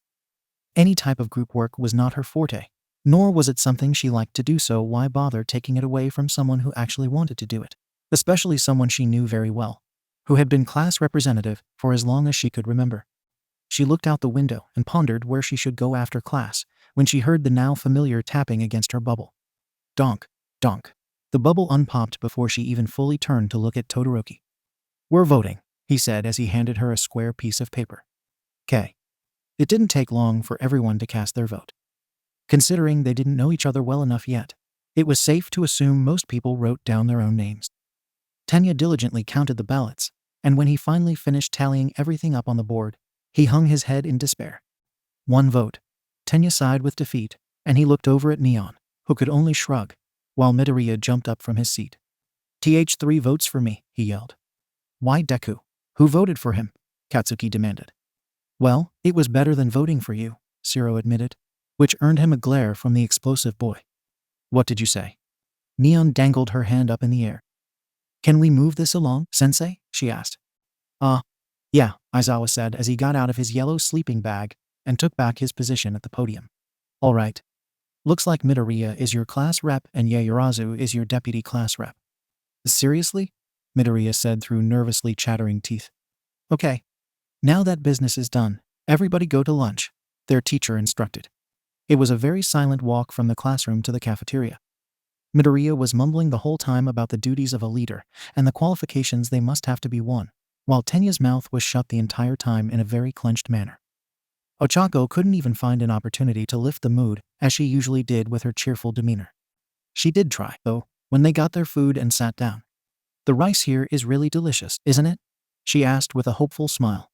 Midoriya looked down at his food and heaved a deep sigh.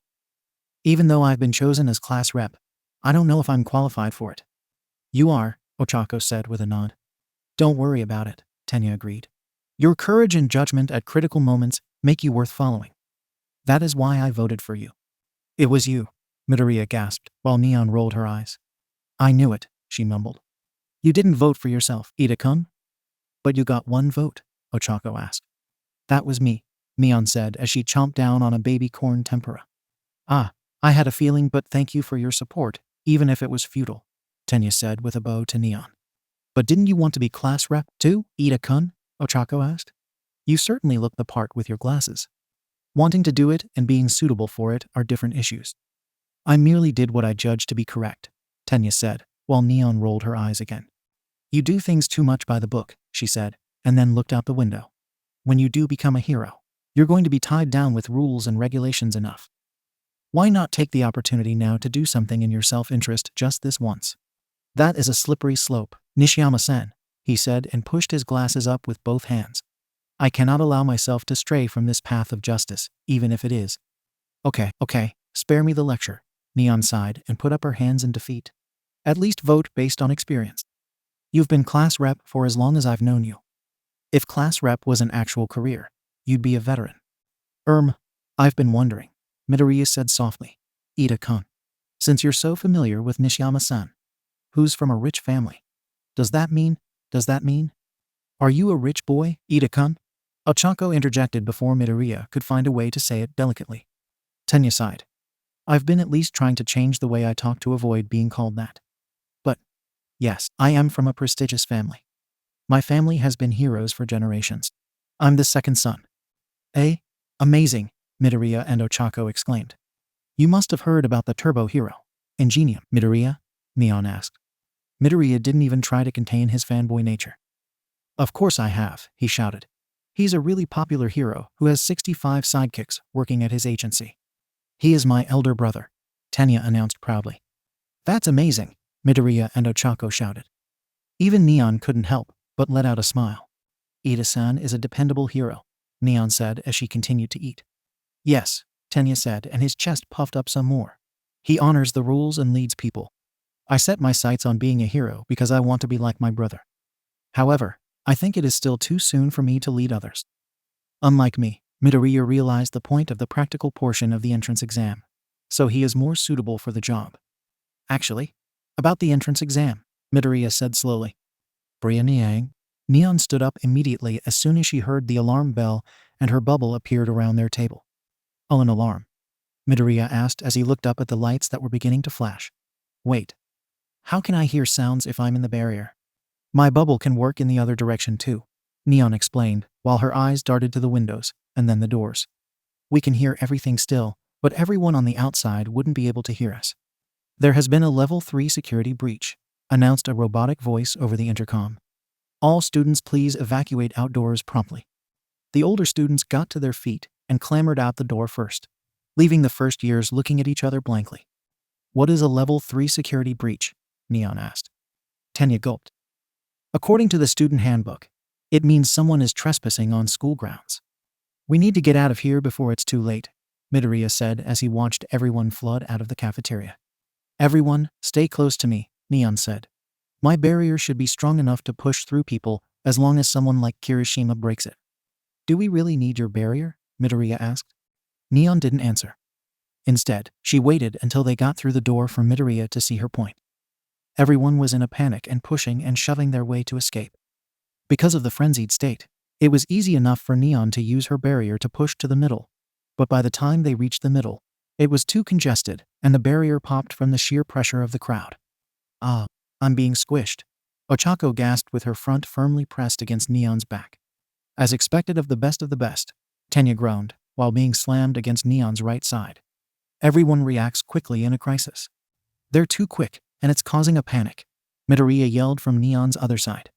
Neon hated being jostled more than the actual proximity everyone was to her, even if it was very uncomfortable, and she clenched her fist, just seconds away from throwing a punch at someone just so they would stop touching her. She struck out her fist, but at the last second she grabbed Tenya's arm. Nishiyama. Do something, she seethed. You're all about structure and order, right? Organize this. Chow? We don't know what danger is out there and… Isn't that part of being a hero? Neon shot back and Tenya's mouth clamped shut, just as Ochako cried out. Ah! Ochako! Neon gasped as Ochako started to get pushed back by the crowd. Neon reached out, grabbed Ochako's hand, and pulled her back to her side. Tenya's brows furrowed, and he stretched out his hand. Yuroroka-kun, make me float, Neon. I know what to do, Neon said as Ochako slapped Tenya's hand, and he flew up in the air. As he did so, something in the window caught his eye, and he hesitated for just a second. Then, he lifted up his pant legs, and he rocketed to the front of the room and splatted up against the wall, right over the exit sign. Neon put a finger to her throat and snapped her fingers. Everyone, shoo it up, she bellowed. The windows rattled, and the students covered their ears. It was enough for them to forget about their fear, and they noticed Tenya splayed out above their heads. Everyone, everything is fine. It is just the media. There is nothing to panic about. Everything's fine, Tenya shouted. Please remember, this is Yua. Let us act in a way befitting the best of the best. The tension in the air was lifted, and the entire student body relaxed. The pushing and crowding stopped, making enough room for some students to get to the window and see that Tenya was right. The shouting turned into murmurs. Soon, the crowd dispersed with everyone heading back to their classrooms, while the teachers handled the commotion outside. When the police came and went, everything returned back to normal. Ahem. Let's proceed, class rep, Momo said gently to Midoriya as both of them stood at the front of the class. All right. We need to decide on the other class officers, he said, shaking with nerves, and then he gulped. But first, can I say something? I think that Tenya Ida should be the class rep after all. He was really good at handling the emergency just now. And he did it in such a cool way. I think it would be best for Ida to do it. I'm good with that, Kirishima said as he turned to smile at the stunned Tenya. It's true that Ida was a big help at the cafeteria today. Yeah, Denki agreed. And he kind of looked like the person on the emergency exit signs, didn't he? Stop wasting time, Aizawa said from his corner. Just hurry up and decide so we can move on. Tenya got up to his feet. If the class rep has nominated me, then it cannot be helped. From this day forth, I, Tenya Ida, promise to do my best to carry out the duties of class representative. We're counting on you. Emergency exit, Kirishima shouted. Emergency exit Ida, Denki cheered. As the day progressed and class finally came to a close, Neon couldn't shake a worrisome feeling that was clouding her. After class, she got up and headed straight for the principal's office. The fact that he was not there made the feeling grow even more. Oi, Nishiyama, shouldn't you be heading home? Or do you want to be class rep now? Neon turned around and saw her homeroom teacher heading down the hall. I was looking for Principal Nezu. The principal is downstairs with some of the other teachers investigating the breach, he said. He stopped in front of her, and he let out a tired sigh.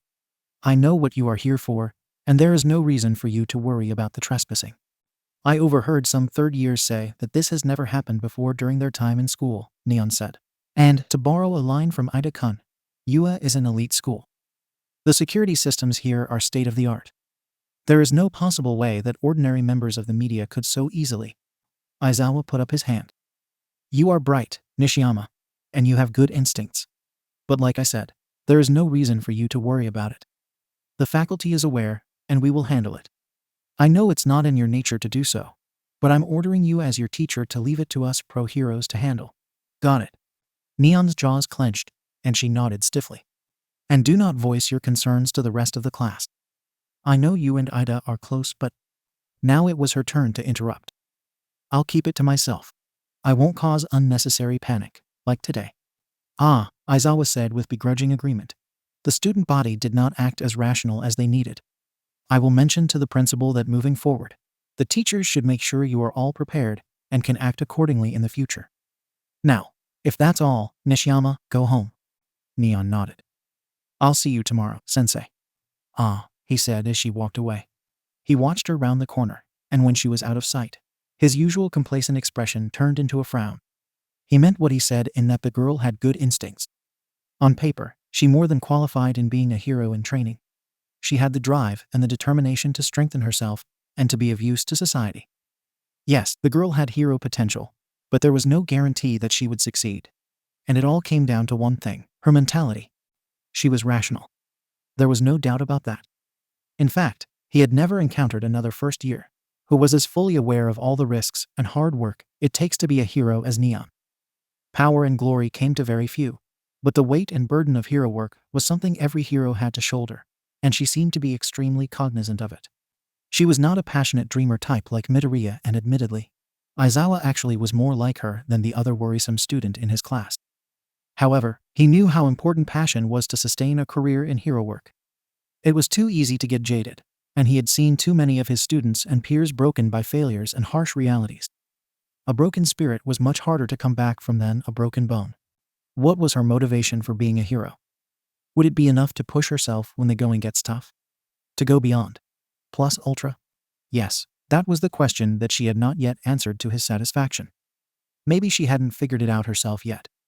If that was the case, it was his job as her teacher to guide her. It was not like him to give his students the benefit of the doubt. but he saw enough potential in her for him to give her even a little bit. Maybe tomorrow's rescue training exercise would help clarify things. Help him see what she is like in the face of crisis. This would be close to the real thing. No paper mache props. No imagination required. Nishiyama Neon Daizawa thought to himself as he headed back towards the teacher's lounge. What kind of hero will you be? CH09 sounds like a rescue training eye. Deku-kun, you're wearing your gym clothes? Ochako asked as she and Neon walked over to Midoriya. Both of them, along with the rest of their class, were in their hero suits. They stood in the school's parking lot and were waiting for the bus to come and take them off campus for their latest hero training exercise. Yeah, Midoriya said with a sheepish grin. They got ripped up during the combat training, so I'm waiting for the support team to fix it. Beep. Who gave that guy a whistle? Neon said with a scowl towards the class rep that was hidden behind the tinted visor of her helmet. Class 1A? Tenya shouted, using succinct and stiff arm movements that would put an air traffic controller to shame. So, form 2 lines by your student numbers in order to make boarding the bus go smoothly. Beep beep. Ida-kun's going full throttle, Midoriya said. The bus isn't even. Kirishima complained, just as the bus pulled up at the exact spot Tenya was standing in front of. Here yet. 2 lines, Tenya shouted. Neon sighed and got into place with the rest of her class. Todoroki was at her front and Hagakure stood behind her. I wonder what kind of rescue we'll be doing. What do you think, Nishiyama? Hagakure asked excitedly, her gloves gesturing wildly in the air. Do you think we'll be working individually or as teams? I hope it's a team exercise. I don't know how well my quirk would be by myself. If it's a natural disaster type of scenario, it would be best to be paired with Momo for the sake of adaptability, Neon said. Although if it's a landfall or a cave-in, Noisy Boy's quirk would be useful too. And also if it's a hostage type of rescue, and we need firepower. Like I'd ever team up with you, die job. You're not even good enough to be a sidekick. Eek. The hostile bark of Katsuki made Hagakure gasp and jump away from him instinctively. It caused her to push up against Neon, who in turn bumped into Todoroki. He lurched 1 foot forward, but managed to stabilize himself enough so none of them would fall to the floor. Ah, sorry, Todoroki, Nishiyama, Hagakure squeaked, and Neon felt the pressure relieve from her back. It's okay, Todoroki said as he stepped back into place. Sorry, Todoroki, Neon said and did the same. She then turned to glare at Katsuki. Behind him, Midoriya's eyes were as big as dinner plates, which subsided her annoyance. Did Midoriya think a war would break out between her and Noisy Boy? The line started to move, and when Neon stepped onto the bus, she couldn't contain her amusement, and she laughed. Tenya sat at the very front of the bus with his head between his legs. The seating arrangement on the bus was not what he had planned.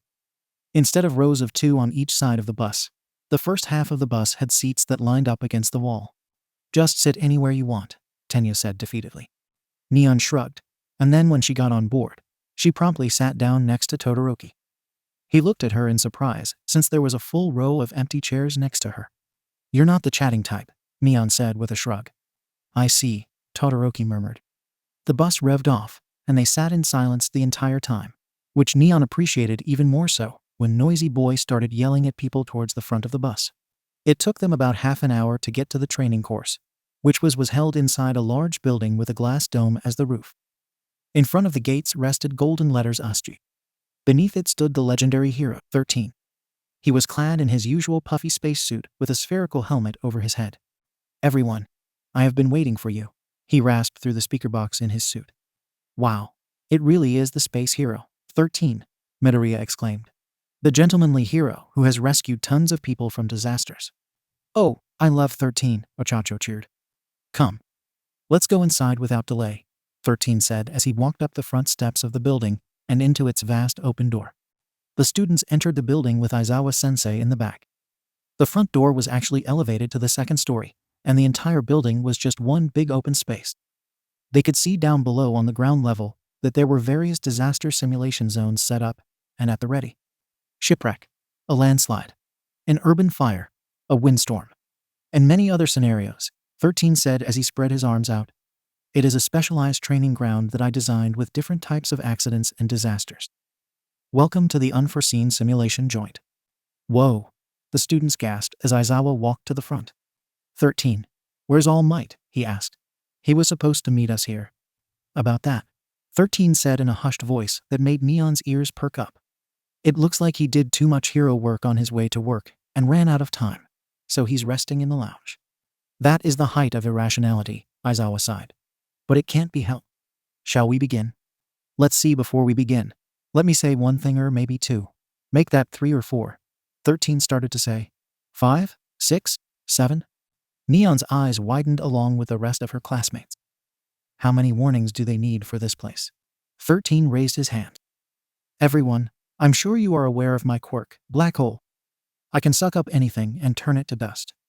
Yes, Midoriya said, while Ochako nodded emphatically next to him. You've been able to use that quirk to save people from all kinds of disasters, right? Yeah, but it is a power that can kill easily, 13 warned. Some of you also have quirks like that, right? In today's society, personal quirks have been certified and stringently regulated, so that doesn't seem to be a problem at first glance. However, please do not forget that there are many quirks that can easily kill with one wrong step. With Aizawa-san's physical fitness test, you found out about the possibility of your own hidden powers, and with All Might's person-to-person combat training, I think you experienced the danger of using those powers against others. This class is a fresh start. You shall learn how to use your quirks to save people's lives. You do not have powers so you can harm others. I hope you leave here with the understanding that you have powers in order to help others. 13 bowed. That is all. Thank you for listening. That was inspiring. Bravo, bravo. The students clapped and cheered at his speech, and even Neon couldn't help but feel moved by his words. To help others. All right then, first, Aizawa started to say. Ed. Neon flinched at the faint, but high-pitched tone. It was barely there, but it was sharp enough to be annoying. What is that? Neon asked. Mina, who was standing next to Neon, looked at her curiously. What is what? Suddenly, the long strip of lights that lined underneath the dome flickered and sizzled with energy. Then it powered off, casting a shadow in the room, with only the sun left as a source of light. A fountain at the center of the building began to sporadically spray out the water, and when it finally returned back to normal, a dark, black hole emerged from the curtain of water. Then the blackness turned even bigger until it became a black wall right in front of the fountain. Gather together and don't move, Aizawa shouted as people began to emerge from the black wall. 13. Protect the students. Is this like the entrance exam where the lessons already started? Kirishima asked. Idiot. Sense the tone. Neon yelled as she pulled Kirishima back so she could take his place at the front to see better. Those people are... Don't move, even you, Nishiyama, Aizawa ordered as he put on his goggles. Those are villains. What? The class gasped. The trespassing the other day was the work of these scumbags after all, huh? Aizawa murmured as his scarf billowed out and his hair waved up into the air. At least 30 villains emerged from the black curtain, with 2 hanging back at the fountain. The curtain started to condense until it formed a smoky black figure with narrow yellow eyes. Villains? How is that possible? There's no way they could get into a hero school, Kirishima demanded, coming up next to Neon. Sensei, what about the trespasser sensors? Momo asked. There's something jamming it, Neon said as she poked a finger into her ear to stop that irritating tone even for just a minute. Gyro, can't you hear it? Faintly, but my hearing works better when my ears are plugged into something like the wall. Did they only appear here or around the whole school? Todoroki asked. Either way, if the sensors are not responding, that means they have someone with a quirk that can do it. An isolated area separated from the main campus during a time when a class is supposed to be here. They might be fools, but they're not dumb. This infiltration was planned with some sort of goal in mind. 13. Evacuate the students and try calling the school, Aizawa instructed. These villains even had something to counteract the sensors. It's possible someone with radio wave type powers is interfering. Kaminari, you try contacting the school with your quirk, too. Sensei, with that many people, even if you can erase their quirks, a frontal battle would be, Midoriya said worriedly. You can't be a hero with just one trick, Aizawa said. I'm leaving it to you. 13. With that, he flew down the stairs with his scarf, whipping behind him towards the mob of villains. Neon and the rest of the class watched with mouths agape as their teacher took down the villains one by one, and sometimes even 3 at a time. Whether it was long distance or close hand-to-hand combat, Aizawa had a countermove and offensive move for every villain that got in his path. With his goggles on, none of the villains could tell whose quirk he was erasing, which made them hesitate to move in and in turn made it harder for them to work together. He was nullifying their advantage in numbers. Come on, follow me. 13 said as he rushed back towards the front door. Everyone, listen to your teacher. We must evacuate. Why, yes, Tenya said as he and Momo jumped into the role of class reps and started to move the class forward. We need to hurry up and take shelter. This is not a time to spectate. Suddenly, a black warp sprouted in their path, and the shadowy figure emerged out of it. I won't let you, he boomed as he stretched up several feet in the air. Nice to meet you. We are the League of Villains. It may be presumptuous of us, but we have invited ourselves into the home of the heroes, Yua High School. 13 took a step back and used his arms to push the students behind him. We are here in order to have All Might, the symbol of peace, take his last breath, the shadowy figure stated. I believe All Might should have been here. Has there been some kind of change? Well, that is neither here nor there. This is the part I am here to play. 13 flicked open the top part of his glove, but just when he was about to take aim at the figure, Katsuki and Kirishima leapt in front of him and charged at the villain. Hi-ya, they yelled. The explosion from Katsuki's quirk sent a large smoke screen that covered everyone's sight. Betcha never thought you'd get beaten before you got to do anything, Kirishima laughed. Ha, the shadowy figure chucked, and then re-emerged within the smoke. That's right. Even if you are students, you are excellent golden eggs. No, move away, you too. 13 yelled as plumes of black smoke came out of the villain's body and surrounded the group. My job is to scatter you all and torture you to death, he shouted as his black smoke consumed the class. Nishiyama-san, get out of there. Mion heard Tenya cry out just as she felt herself get sucked into darkness, and then, just as quickly, dumped out into what felt like the inside of a smokebox. Neon was sprawled on top of hot, wooden floorboards inside a room that was getting clouded with smoke. What? What happened? She got up to her feet and took off her helmet in order to see clearer. She instantly regretted her decision when she was hit with a coughing fit from the thick smoke. She dropped her helmet and ran to the sole window in the empty room. Oh my god, Neon coughed when she got a view of the outside. She had somehow found herself in the middle of an empty but burning cityscape. Gotcha! A man shouted as he charged into the room with a gas mask over his face and a knife in hand. Nishiyama-san, get away from the window. Thwack! Crash! Ojiro appeared from behind, and he jumped up, grabbing the door frame and swinging his legs forward. He kicked the man in the small of the back. Neon jumped to the side as Ojiro sent the man flying right through the window, bringing a gust of warmed air into the room. Thanks, Neon said as she picked up her helmet. Where are we? I think we're still in Ust 13. Sensei mentioned an urban fire as one of the scenarios, right? This must be it. Yeah, I think you're right. Come on. We need to get out of here, Ojiro said. Ah. They managed to find a fire escape, and they got a good look of their surroundings once they were safely outside. The buildings around them had fire sprouting out from its windows and balconies at almost every level. The streets and shrubs were ablaze as well. We should find an exit out of this place and get back to the others, Neon said, and she eyed the boy's karate gear. Ojiro, your strength is close combat. Yes, he said. I am skilled in various practices of martial arts. Okay, I can work with that, Neon murmured as she sent her bubbles to hover in front and behind them at a 20-foot radius. At the same time, she also put up a bubble barrier that contained her and Ojiro. She grabbed Ojiro by the arm and ran down the burning streets. It didn't take long for Ojiro to recover from her sudden action and to keep up with her pace. Nishiyama-san, do you have a plan? A vague idea, Neon said. I mean, you heard what that shadowy guy said, right? They're after All Might. And to do so this boldly, they must have a way to actually kill him. Or at least, something strong enough for them to believe they do. So we should definitely escape, right? Ojiro asked. Pop. Ring the alarm, I've been through this too long. But I'll be damned if I see another chick on your arm. Neon whirled around just in time to see 3 men running after them. Shit, Ojiro. Leave it to me, Ojiro said as his tail smacked through the sound barrier, and he launched himself at the 3 villains. In midair, his tail knocked down one villain while he kicked down the other 2 with his legs. Then, his tail wrapped around one of the villains and flung him far off into the distance. Whoa, Ojiro, you're kind of a badass, aren't you? Ojiro almost tripped on his feet at Neon's words, and he blushed. Thanks. Neon grinned and looked up at the rooftops. Come on. We need to get to higher ground to look for a way out. Wait. Nishiyama, Ojiro yelled as Neon raced into a burning building. Wub wub wub wub wub wub wub. He barely got through the front door when a deep bass resounded through the building, quelling the fires in the lobby enough for it to clear a path that led straight to a door with emergency exit labeled at the top. Neon had the palm of her hand out with her other hand pressing down on one of the buttons on her suit. Lights flickered up her arms and helmet, while sound came booming out of her glove. Sound waves can displace oxygen, Neon said as she rushed to the emergency exit door and kicked it open. Come on. To the roof. They ran up the stairs with Ojiro being one step behind her.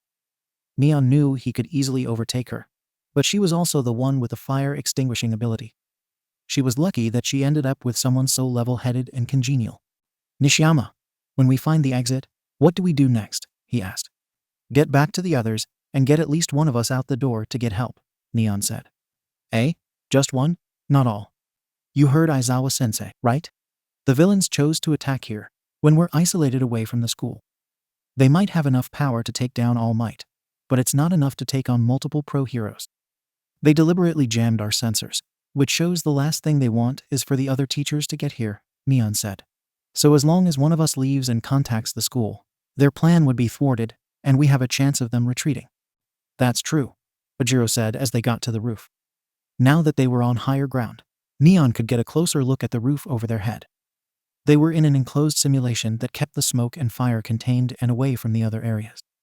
It was a metallic roof, too hard and too high for either Neon or Ojiro to break. Look for an exit, Neon said as she ran to one side of the roof. Ojiro nodded and went to the opposite side.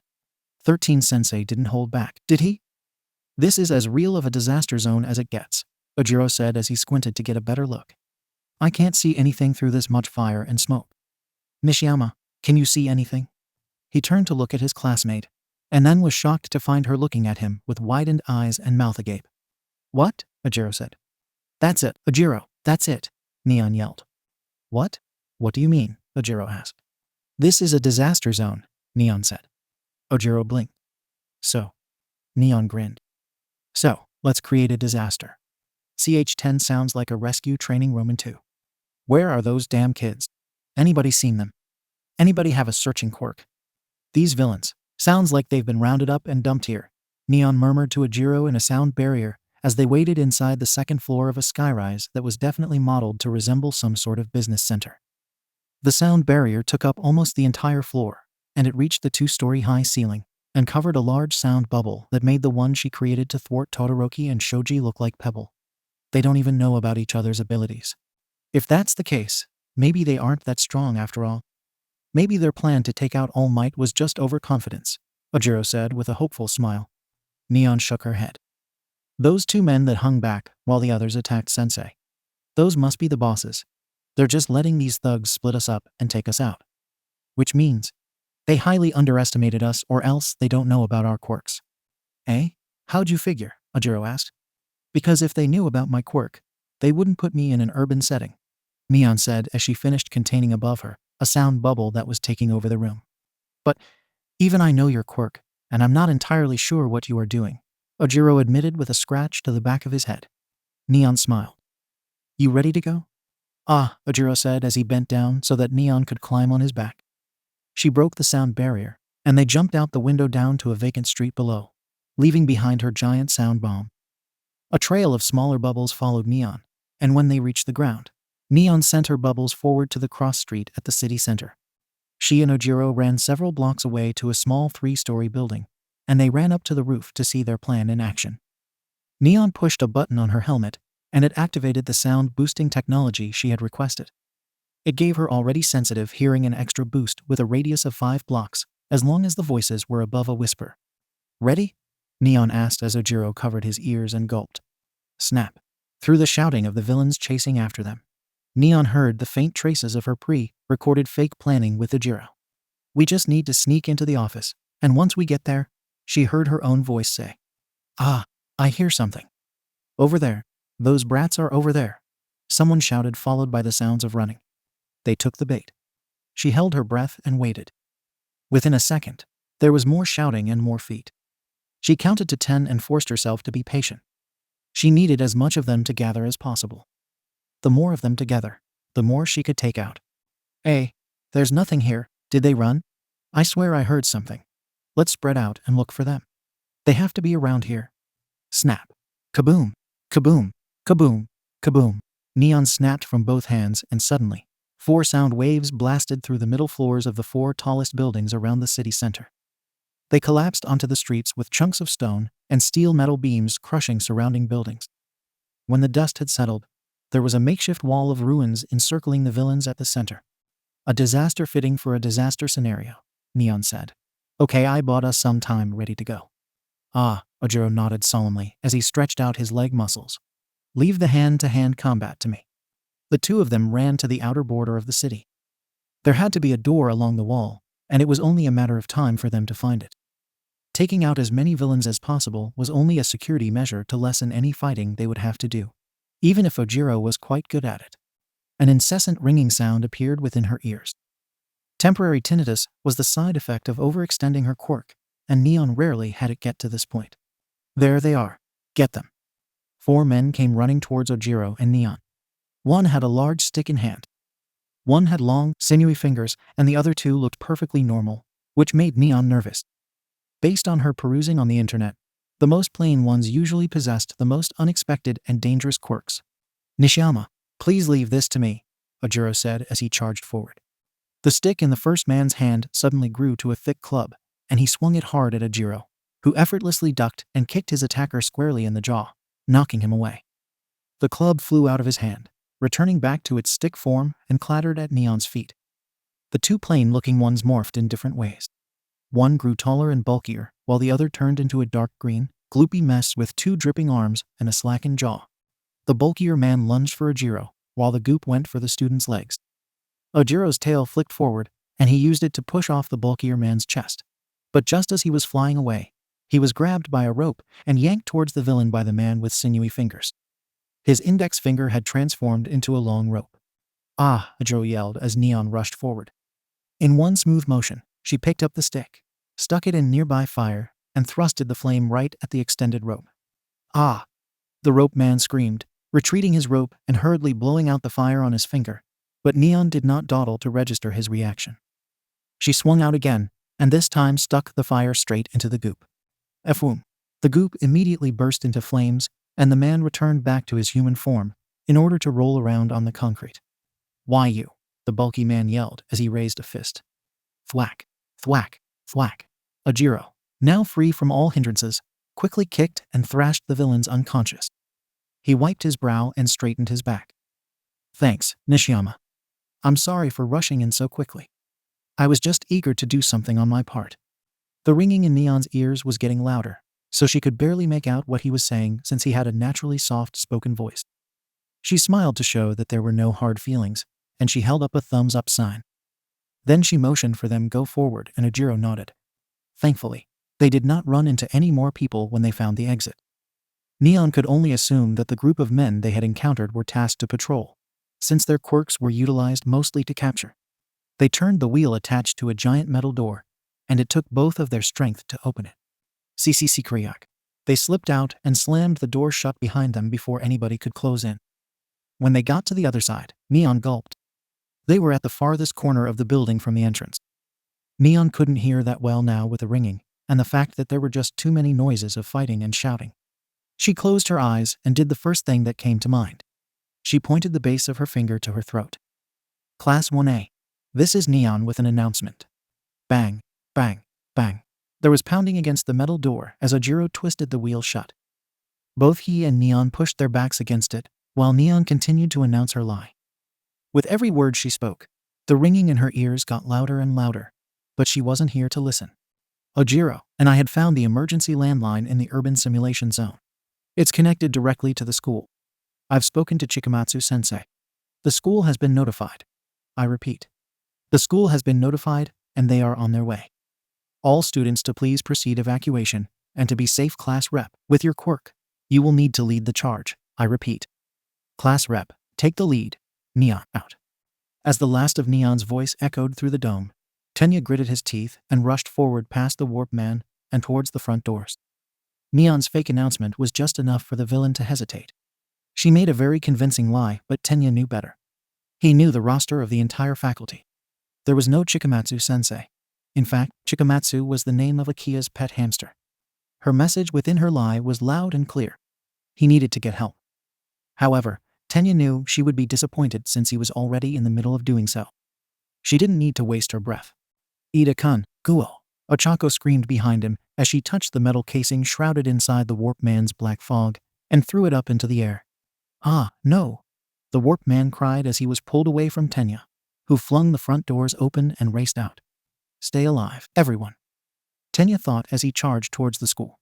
Back in front of the urban zone, Mion tapped her ears with the base of her hand and grimaced when the ringing failed to subside.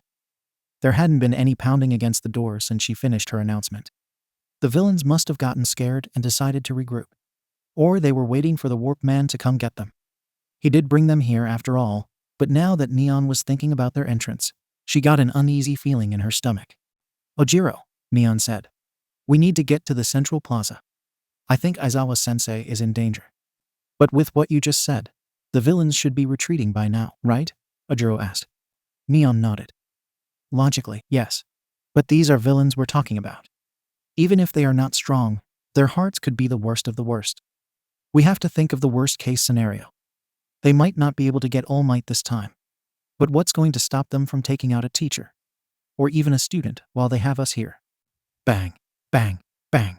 The door started to pound again, and Neon slammed her body against it. Ugh, why now? Give it up already, she shouted. Nishiyama, Ojiro said as he held tightly to the wheel. You go. I can handle it from here. What? I can't leave you here on your own, Neon gasped. Have more faith in me. If it gets too much, I'll go into that mountain area over there and hide. I'm very fast, Ojiro said. But if it is, as you said, the worst-case scenario, then you should go. Bang. Go, Nishiyama, Ojiro said with a firm nod. You said you hated being useless, right? Well, you are no use to me here since you aren't good with fighting head-on, yes? So go where you can be of use. Neon drew in a breath. She was genuinely touched by Ojiro's words. Her hands clenched to her side, and she gave him a nod back. Okay, thank you, Ojiro. You're a good guy, stay alive, okay? Ojori smiled with a faint blush to his cheeks. You too. Neon raced towards the central plaza, and just when she could just make out Midoriya's hair off in the distance, there was a sudden force that blasted from where he was. Neon skidded to a halt and braced herself as not to get blown away by the strong gust. To her right, the waves of the shipwreck zone crashed against the wall and over her head. The lights that lined the dome shattered on impact. Did Midoriya cause this? Smoke and dust plumed in Neon's direction, and she ran straight towards it, to where Midoriya was. When she got past the water fountain, the dust had settled, and she stopped once again, but this time out of sheer horror. What? She gasped. Aizawa laid face down in a pool of blood that was mostly coming from his head. His arms were bent at an unnatural angle. In front of him stood a muscular creature, whose brain was exposed with no scalp for protection, and a sharp yellow beak for a mouth. The creature had a hand on Midoriya's arm. From the outskirts of the shipwreck zone, Tsu had her tongue out and wrapped around Midoriya's waist, while a man who was quite literally covered in detached hands had his own hand outstretched towards both the frog girl's face as well as Minta's. The man with the hands stopped, and he turned towards Neon. Oh, another one. Nishiyama-san, run, Midoriya yelled. Kaboom. The front doors blasted open, and suddenly, a bulky hero with blonde hair and gleaming teeth came walking down the steps. It's fine, why? Because I am here, All Might declared through gritted teeth and furrowed brows. Neon's senses were reeling, and it wasn't just because of the ringing in her ears. In a flash, All Might plowed through the remaining villains that stood between the plaza and the stairwell. Then suddenly, he had Aizawa in his arms and placed at the bottom of the steps. Neon blinked at that moment, and when she opened her eyes, she found herself standing in front of Aizawa with Midoriya, Tsu, and Minta at her sides. Huh? What? Minta gasped. Everyone, go to the entrance, All Might ordered as he faced the brained bird and the handman. I'm leaving Aizawa to you. Hurry, he's unconscious. Why yes, Minta and Tsu said as they jumped into action. Minta grabbed Aizawa's legs while Tsu started to pick up Aizawa by the arms. Wait, All Might, Midoriya shouted. You can't. That villain took a punch from WhatIf took a punch that didn't break my arm. But he didn't even twitch. He's gotta be. All Might flung his arm back, but kept his eyes on the villains. Young Midoriya, he said, and then turned to pose with a peace sign at his temple. It'll be fine. Midoriya gulped, and then took the weight of Aizawa off from Tsu. The students started to walk back towards the entrance, while All Might charged forward. Carolina smash. Boom. Another forceful wind struck through the air, and it was very similar to the one earlier that Neon had felt from Midoriya. She looked at the boy, who had his head down and a clouded look across his face. Hey Midoriya, Neon started to say when another explosion caused her to look back. What? What happened? All Might just suplexed that guy. So cool, Minta cheered. Yeah, All Might, aim for the balls. The dust cleared, and then the students gasped. The warp guy had sprouted his warp right on the floor, and the suplex that was aimed to put the bird into the ground only succeeded in him coming out from under All Might and grabbing the hero by the sides.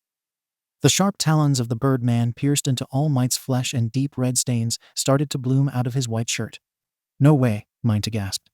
Tsu, could you take Aizawa-sensei? Midoriya asked. Huh? Why? Tsu asked just as Midoriya handed her the teacher and sprinted towards the hero. Shit! I've got his back. You guys get to the entrance. Neon shouted as she raced after him. Wait! Nishiyama, Midoriya! Tsu yelled as she struggled to get a good grip on Aizawa. Midoriya jumped into the air and stretched out his hand towards his hero. All Might. Young Midoriya. The warp man appeared in front of Midoriya to intercept, but then, snap! 2 bubbles formed around All Might and Midoriya. Young Nishiyama. Boo!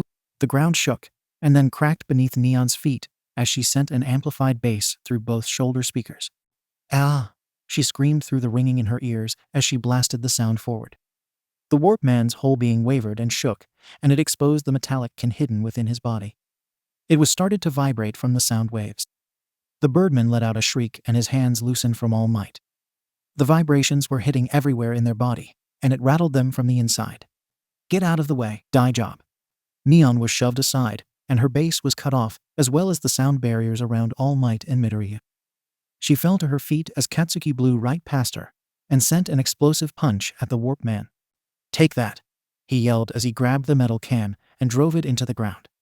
Watch out, Nishiyama. Neon stood back up, just as a path of ice appeared right where her hands were. It stretched all the way to the Birdman, freezing him in place. Neon turned to see a stone-faced Todoroki blinking back at her. Rah! All Might growled as he pried open the Birdman's hands and backflipped next to Todoroki. Here I come, Kirishima announced as he charged from the air with a hardened fist towards the man in the hand. The villain jumped away at the last second, and the boy hurriedly stepped back to stay in line with the heroes.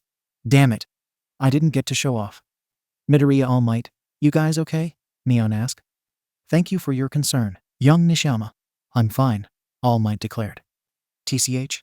Not acting so high and mighty now? Huh, you foggy nobody, Katsuki growled at the warp man, who was struggling to get away. K-Kakin everyone, Midoriya whispered as tears formed in his eyes. Wipe those tears away, Neon said, and then nodded towards the handman. The day hasn't been saved yet. The handman sighed. Kurogiri, our exit and entrance has been overcome. We're in a pinch. Katsuki's smirk deepened. You careless bastard. You're just what I thought you'd be. Only certain parts of you can turn into a misty warp gate. The fog gate covered your actual body, right? Ah, Kurogiri struggled even harder, which earned him a few light blasts from Katsuki's palm. A crazed smile grew on the boy's face. Don't move. If I feel like you're moving suspiciously, then I'll blow you up. His behavior isn't very hero-like, Kirishima chuckled. And he sounds like a psychopath, Neon added. The handman turned to the half-frozen Birdman. Nomu, he said. The ice shook and crackled as the bird struggled to pull himself back up to a standing position through the warp. As he did so, his right arm and leg shattered off. Still, he managed to balance himself and crawl a step closer to the handman. Even though his body's broken, he's still moving, Midoriya gasped. Get back, everyone, All Might ordered. The last bits of Todoroki's ice broke off the Birdman as muscles pushed out of the Birdman's right shoulder socket and right leg. His limbs regrew, and he stood tall once more. What? Isn't his quirk shock absorption? All Might demanded. The handman laughed. I didn't say that was all he had. This is his super regeneration. Nomu has been modified to take you at 100%. Neon gulped. Multiple quirks modifications. They might have sent thugs after us, but this right here is a bona fide supervillain. But first, the handman said, we need to get back our gate go, Nomu. And Neon couldn't even get out the first word, let alone shout a full warning to the noisy boy. A shockwave sent her, Todoroki, Kirishima, and Midoriya flying forward as two forces collided where Katsuki was kneeling with the warp man. Something skidded back and hit through a wall that separated the forest zone from the shipwreck zone. I got you, Kirishima said as he grabbed Neon with one hand and then punched the floor with his hardened fist to keep both of them from flying any further. I didn't need your help, Neon said, pulling her arm away and getting to her feet. But I appreciate the gesture. Kakin, Midoriya shouted. But then he jumped when he realized that Noisy Boy was sitting right between him and Kirishima. Hey, you dodged? That's amazing. No, shut up, scum, Katsuki yelled back. Then, what happened? Kirishima asked. Neon pointed at the broken wall, where All Might stood with his arms in front of him in a blocking stance. Was that punch intended for a child? Do you not know how to hold back? He coughed to the handman. It was to rescue my companions. I had no choice, the handman said. I mean earlier. That plain-looking one. He was about to punch me with everything he had, you know? Violence for the sake of others makes it admirable. Isn't that right, hero? The handman threw out his arms. You know what, All Might? I'm angry. I'm angry at this world that categorizes the same violent acts as heroic or villainous, deciding what's good and what's bad. Symbol of peace? Ha! You're just a device to repress violence. Violence only breeds violence. The world will know this once we kill you. Preposterous. The eyes of white-collar criminals like you burn silently. You just want to enjoy this yourself, don't you, you liar? All Might shot back. Todoroki stepped forward. It's 3 against 6. Ah, Midoriya murmured back. Kakin already exposed the fog's weakness. And that Nomu thing only seems to react to the hand guy's voice, Neon added. These guys are crazy. But if we back up All Might, we can push them back, Kirishima said. No, All Might ordered. Run away. You would have been in trouble if I hadn't done anything earlier, right? Todoroki asked. That was a different story, young Todoroki. And you have my thanks, All Might said. But it's all fine now. We'd be poor excuses for heroes if we turn our backs now, Neon said. All Might threw out his arm and gave a thumbs up. Then just watch as a pro gives it everything he's got. Young Nishiyama. Namokirjiri, get him. I'll deal with the children, the hand guy ordered. The villains sprung into action with Nomu sprinting the furthest ahead towards All Might, while the hand guy ran towards the students. I am the symbol of peace. All Might roared as his fist collided once more with the bird man's, but this time the aftershock was 10 times more forceful. Hand guy tumbled back in the air and landed spryly on his feet, but also very far away from the students, while the warp guy was blown in the opposite direction. Neon, herself, had to lean forward and close to the ground to keep herself from getting blown away too as All Might and Nomu struck again and again at each other with equal power. Whoa, Kirishima shouted as a particularly heavy force forced him back. Neon could feel herself straightening up from the wind despite her efforts. She put up a bubble barrier in hopes that it would help, but it popped almost as quickly as it formed. Just when she was about to fall back, her back hit something cold and hard that kept her in place. She glanced over her shoulder and saw a small pillar of ice behind her, and then she looked to her right to Todoroki. You looked like you needed help this time, he said. His voice barely audible over the increased ringing in her ears. Ah, thanks.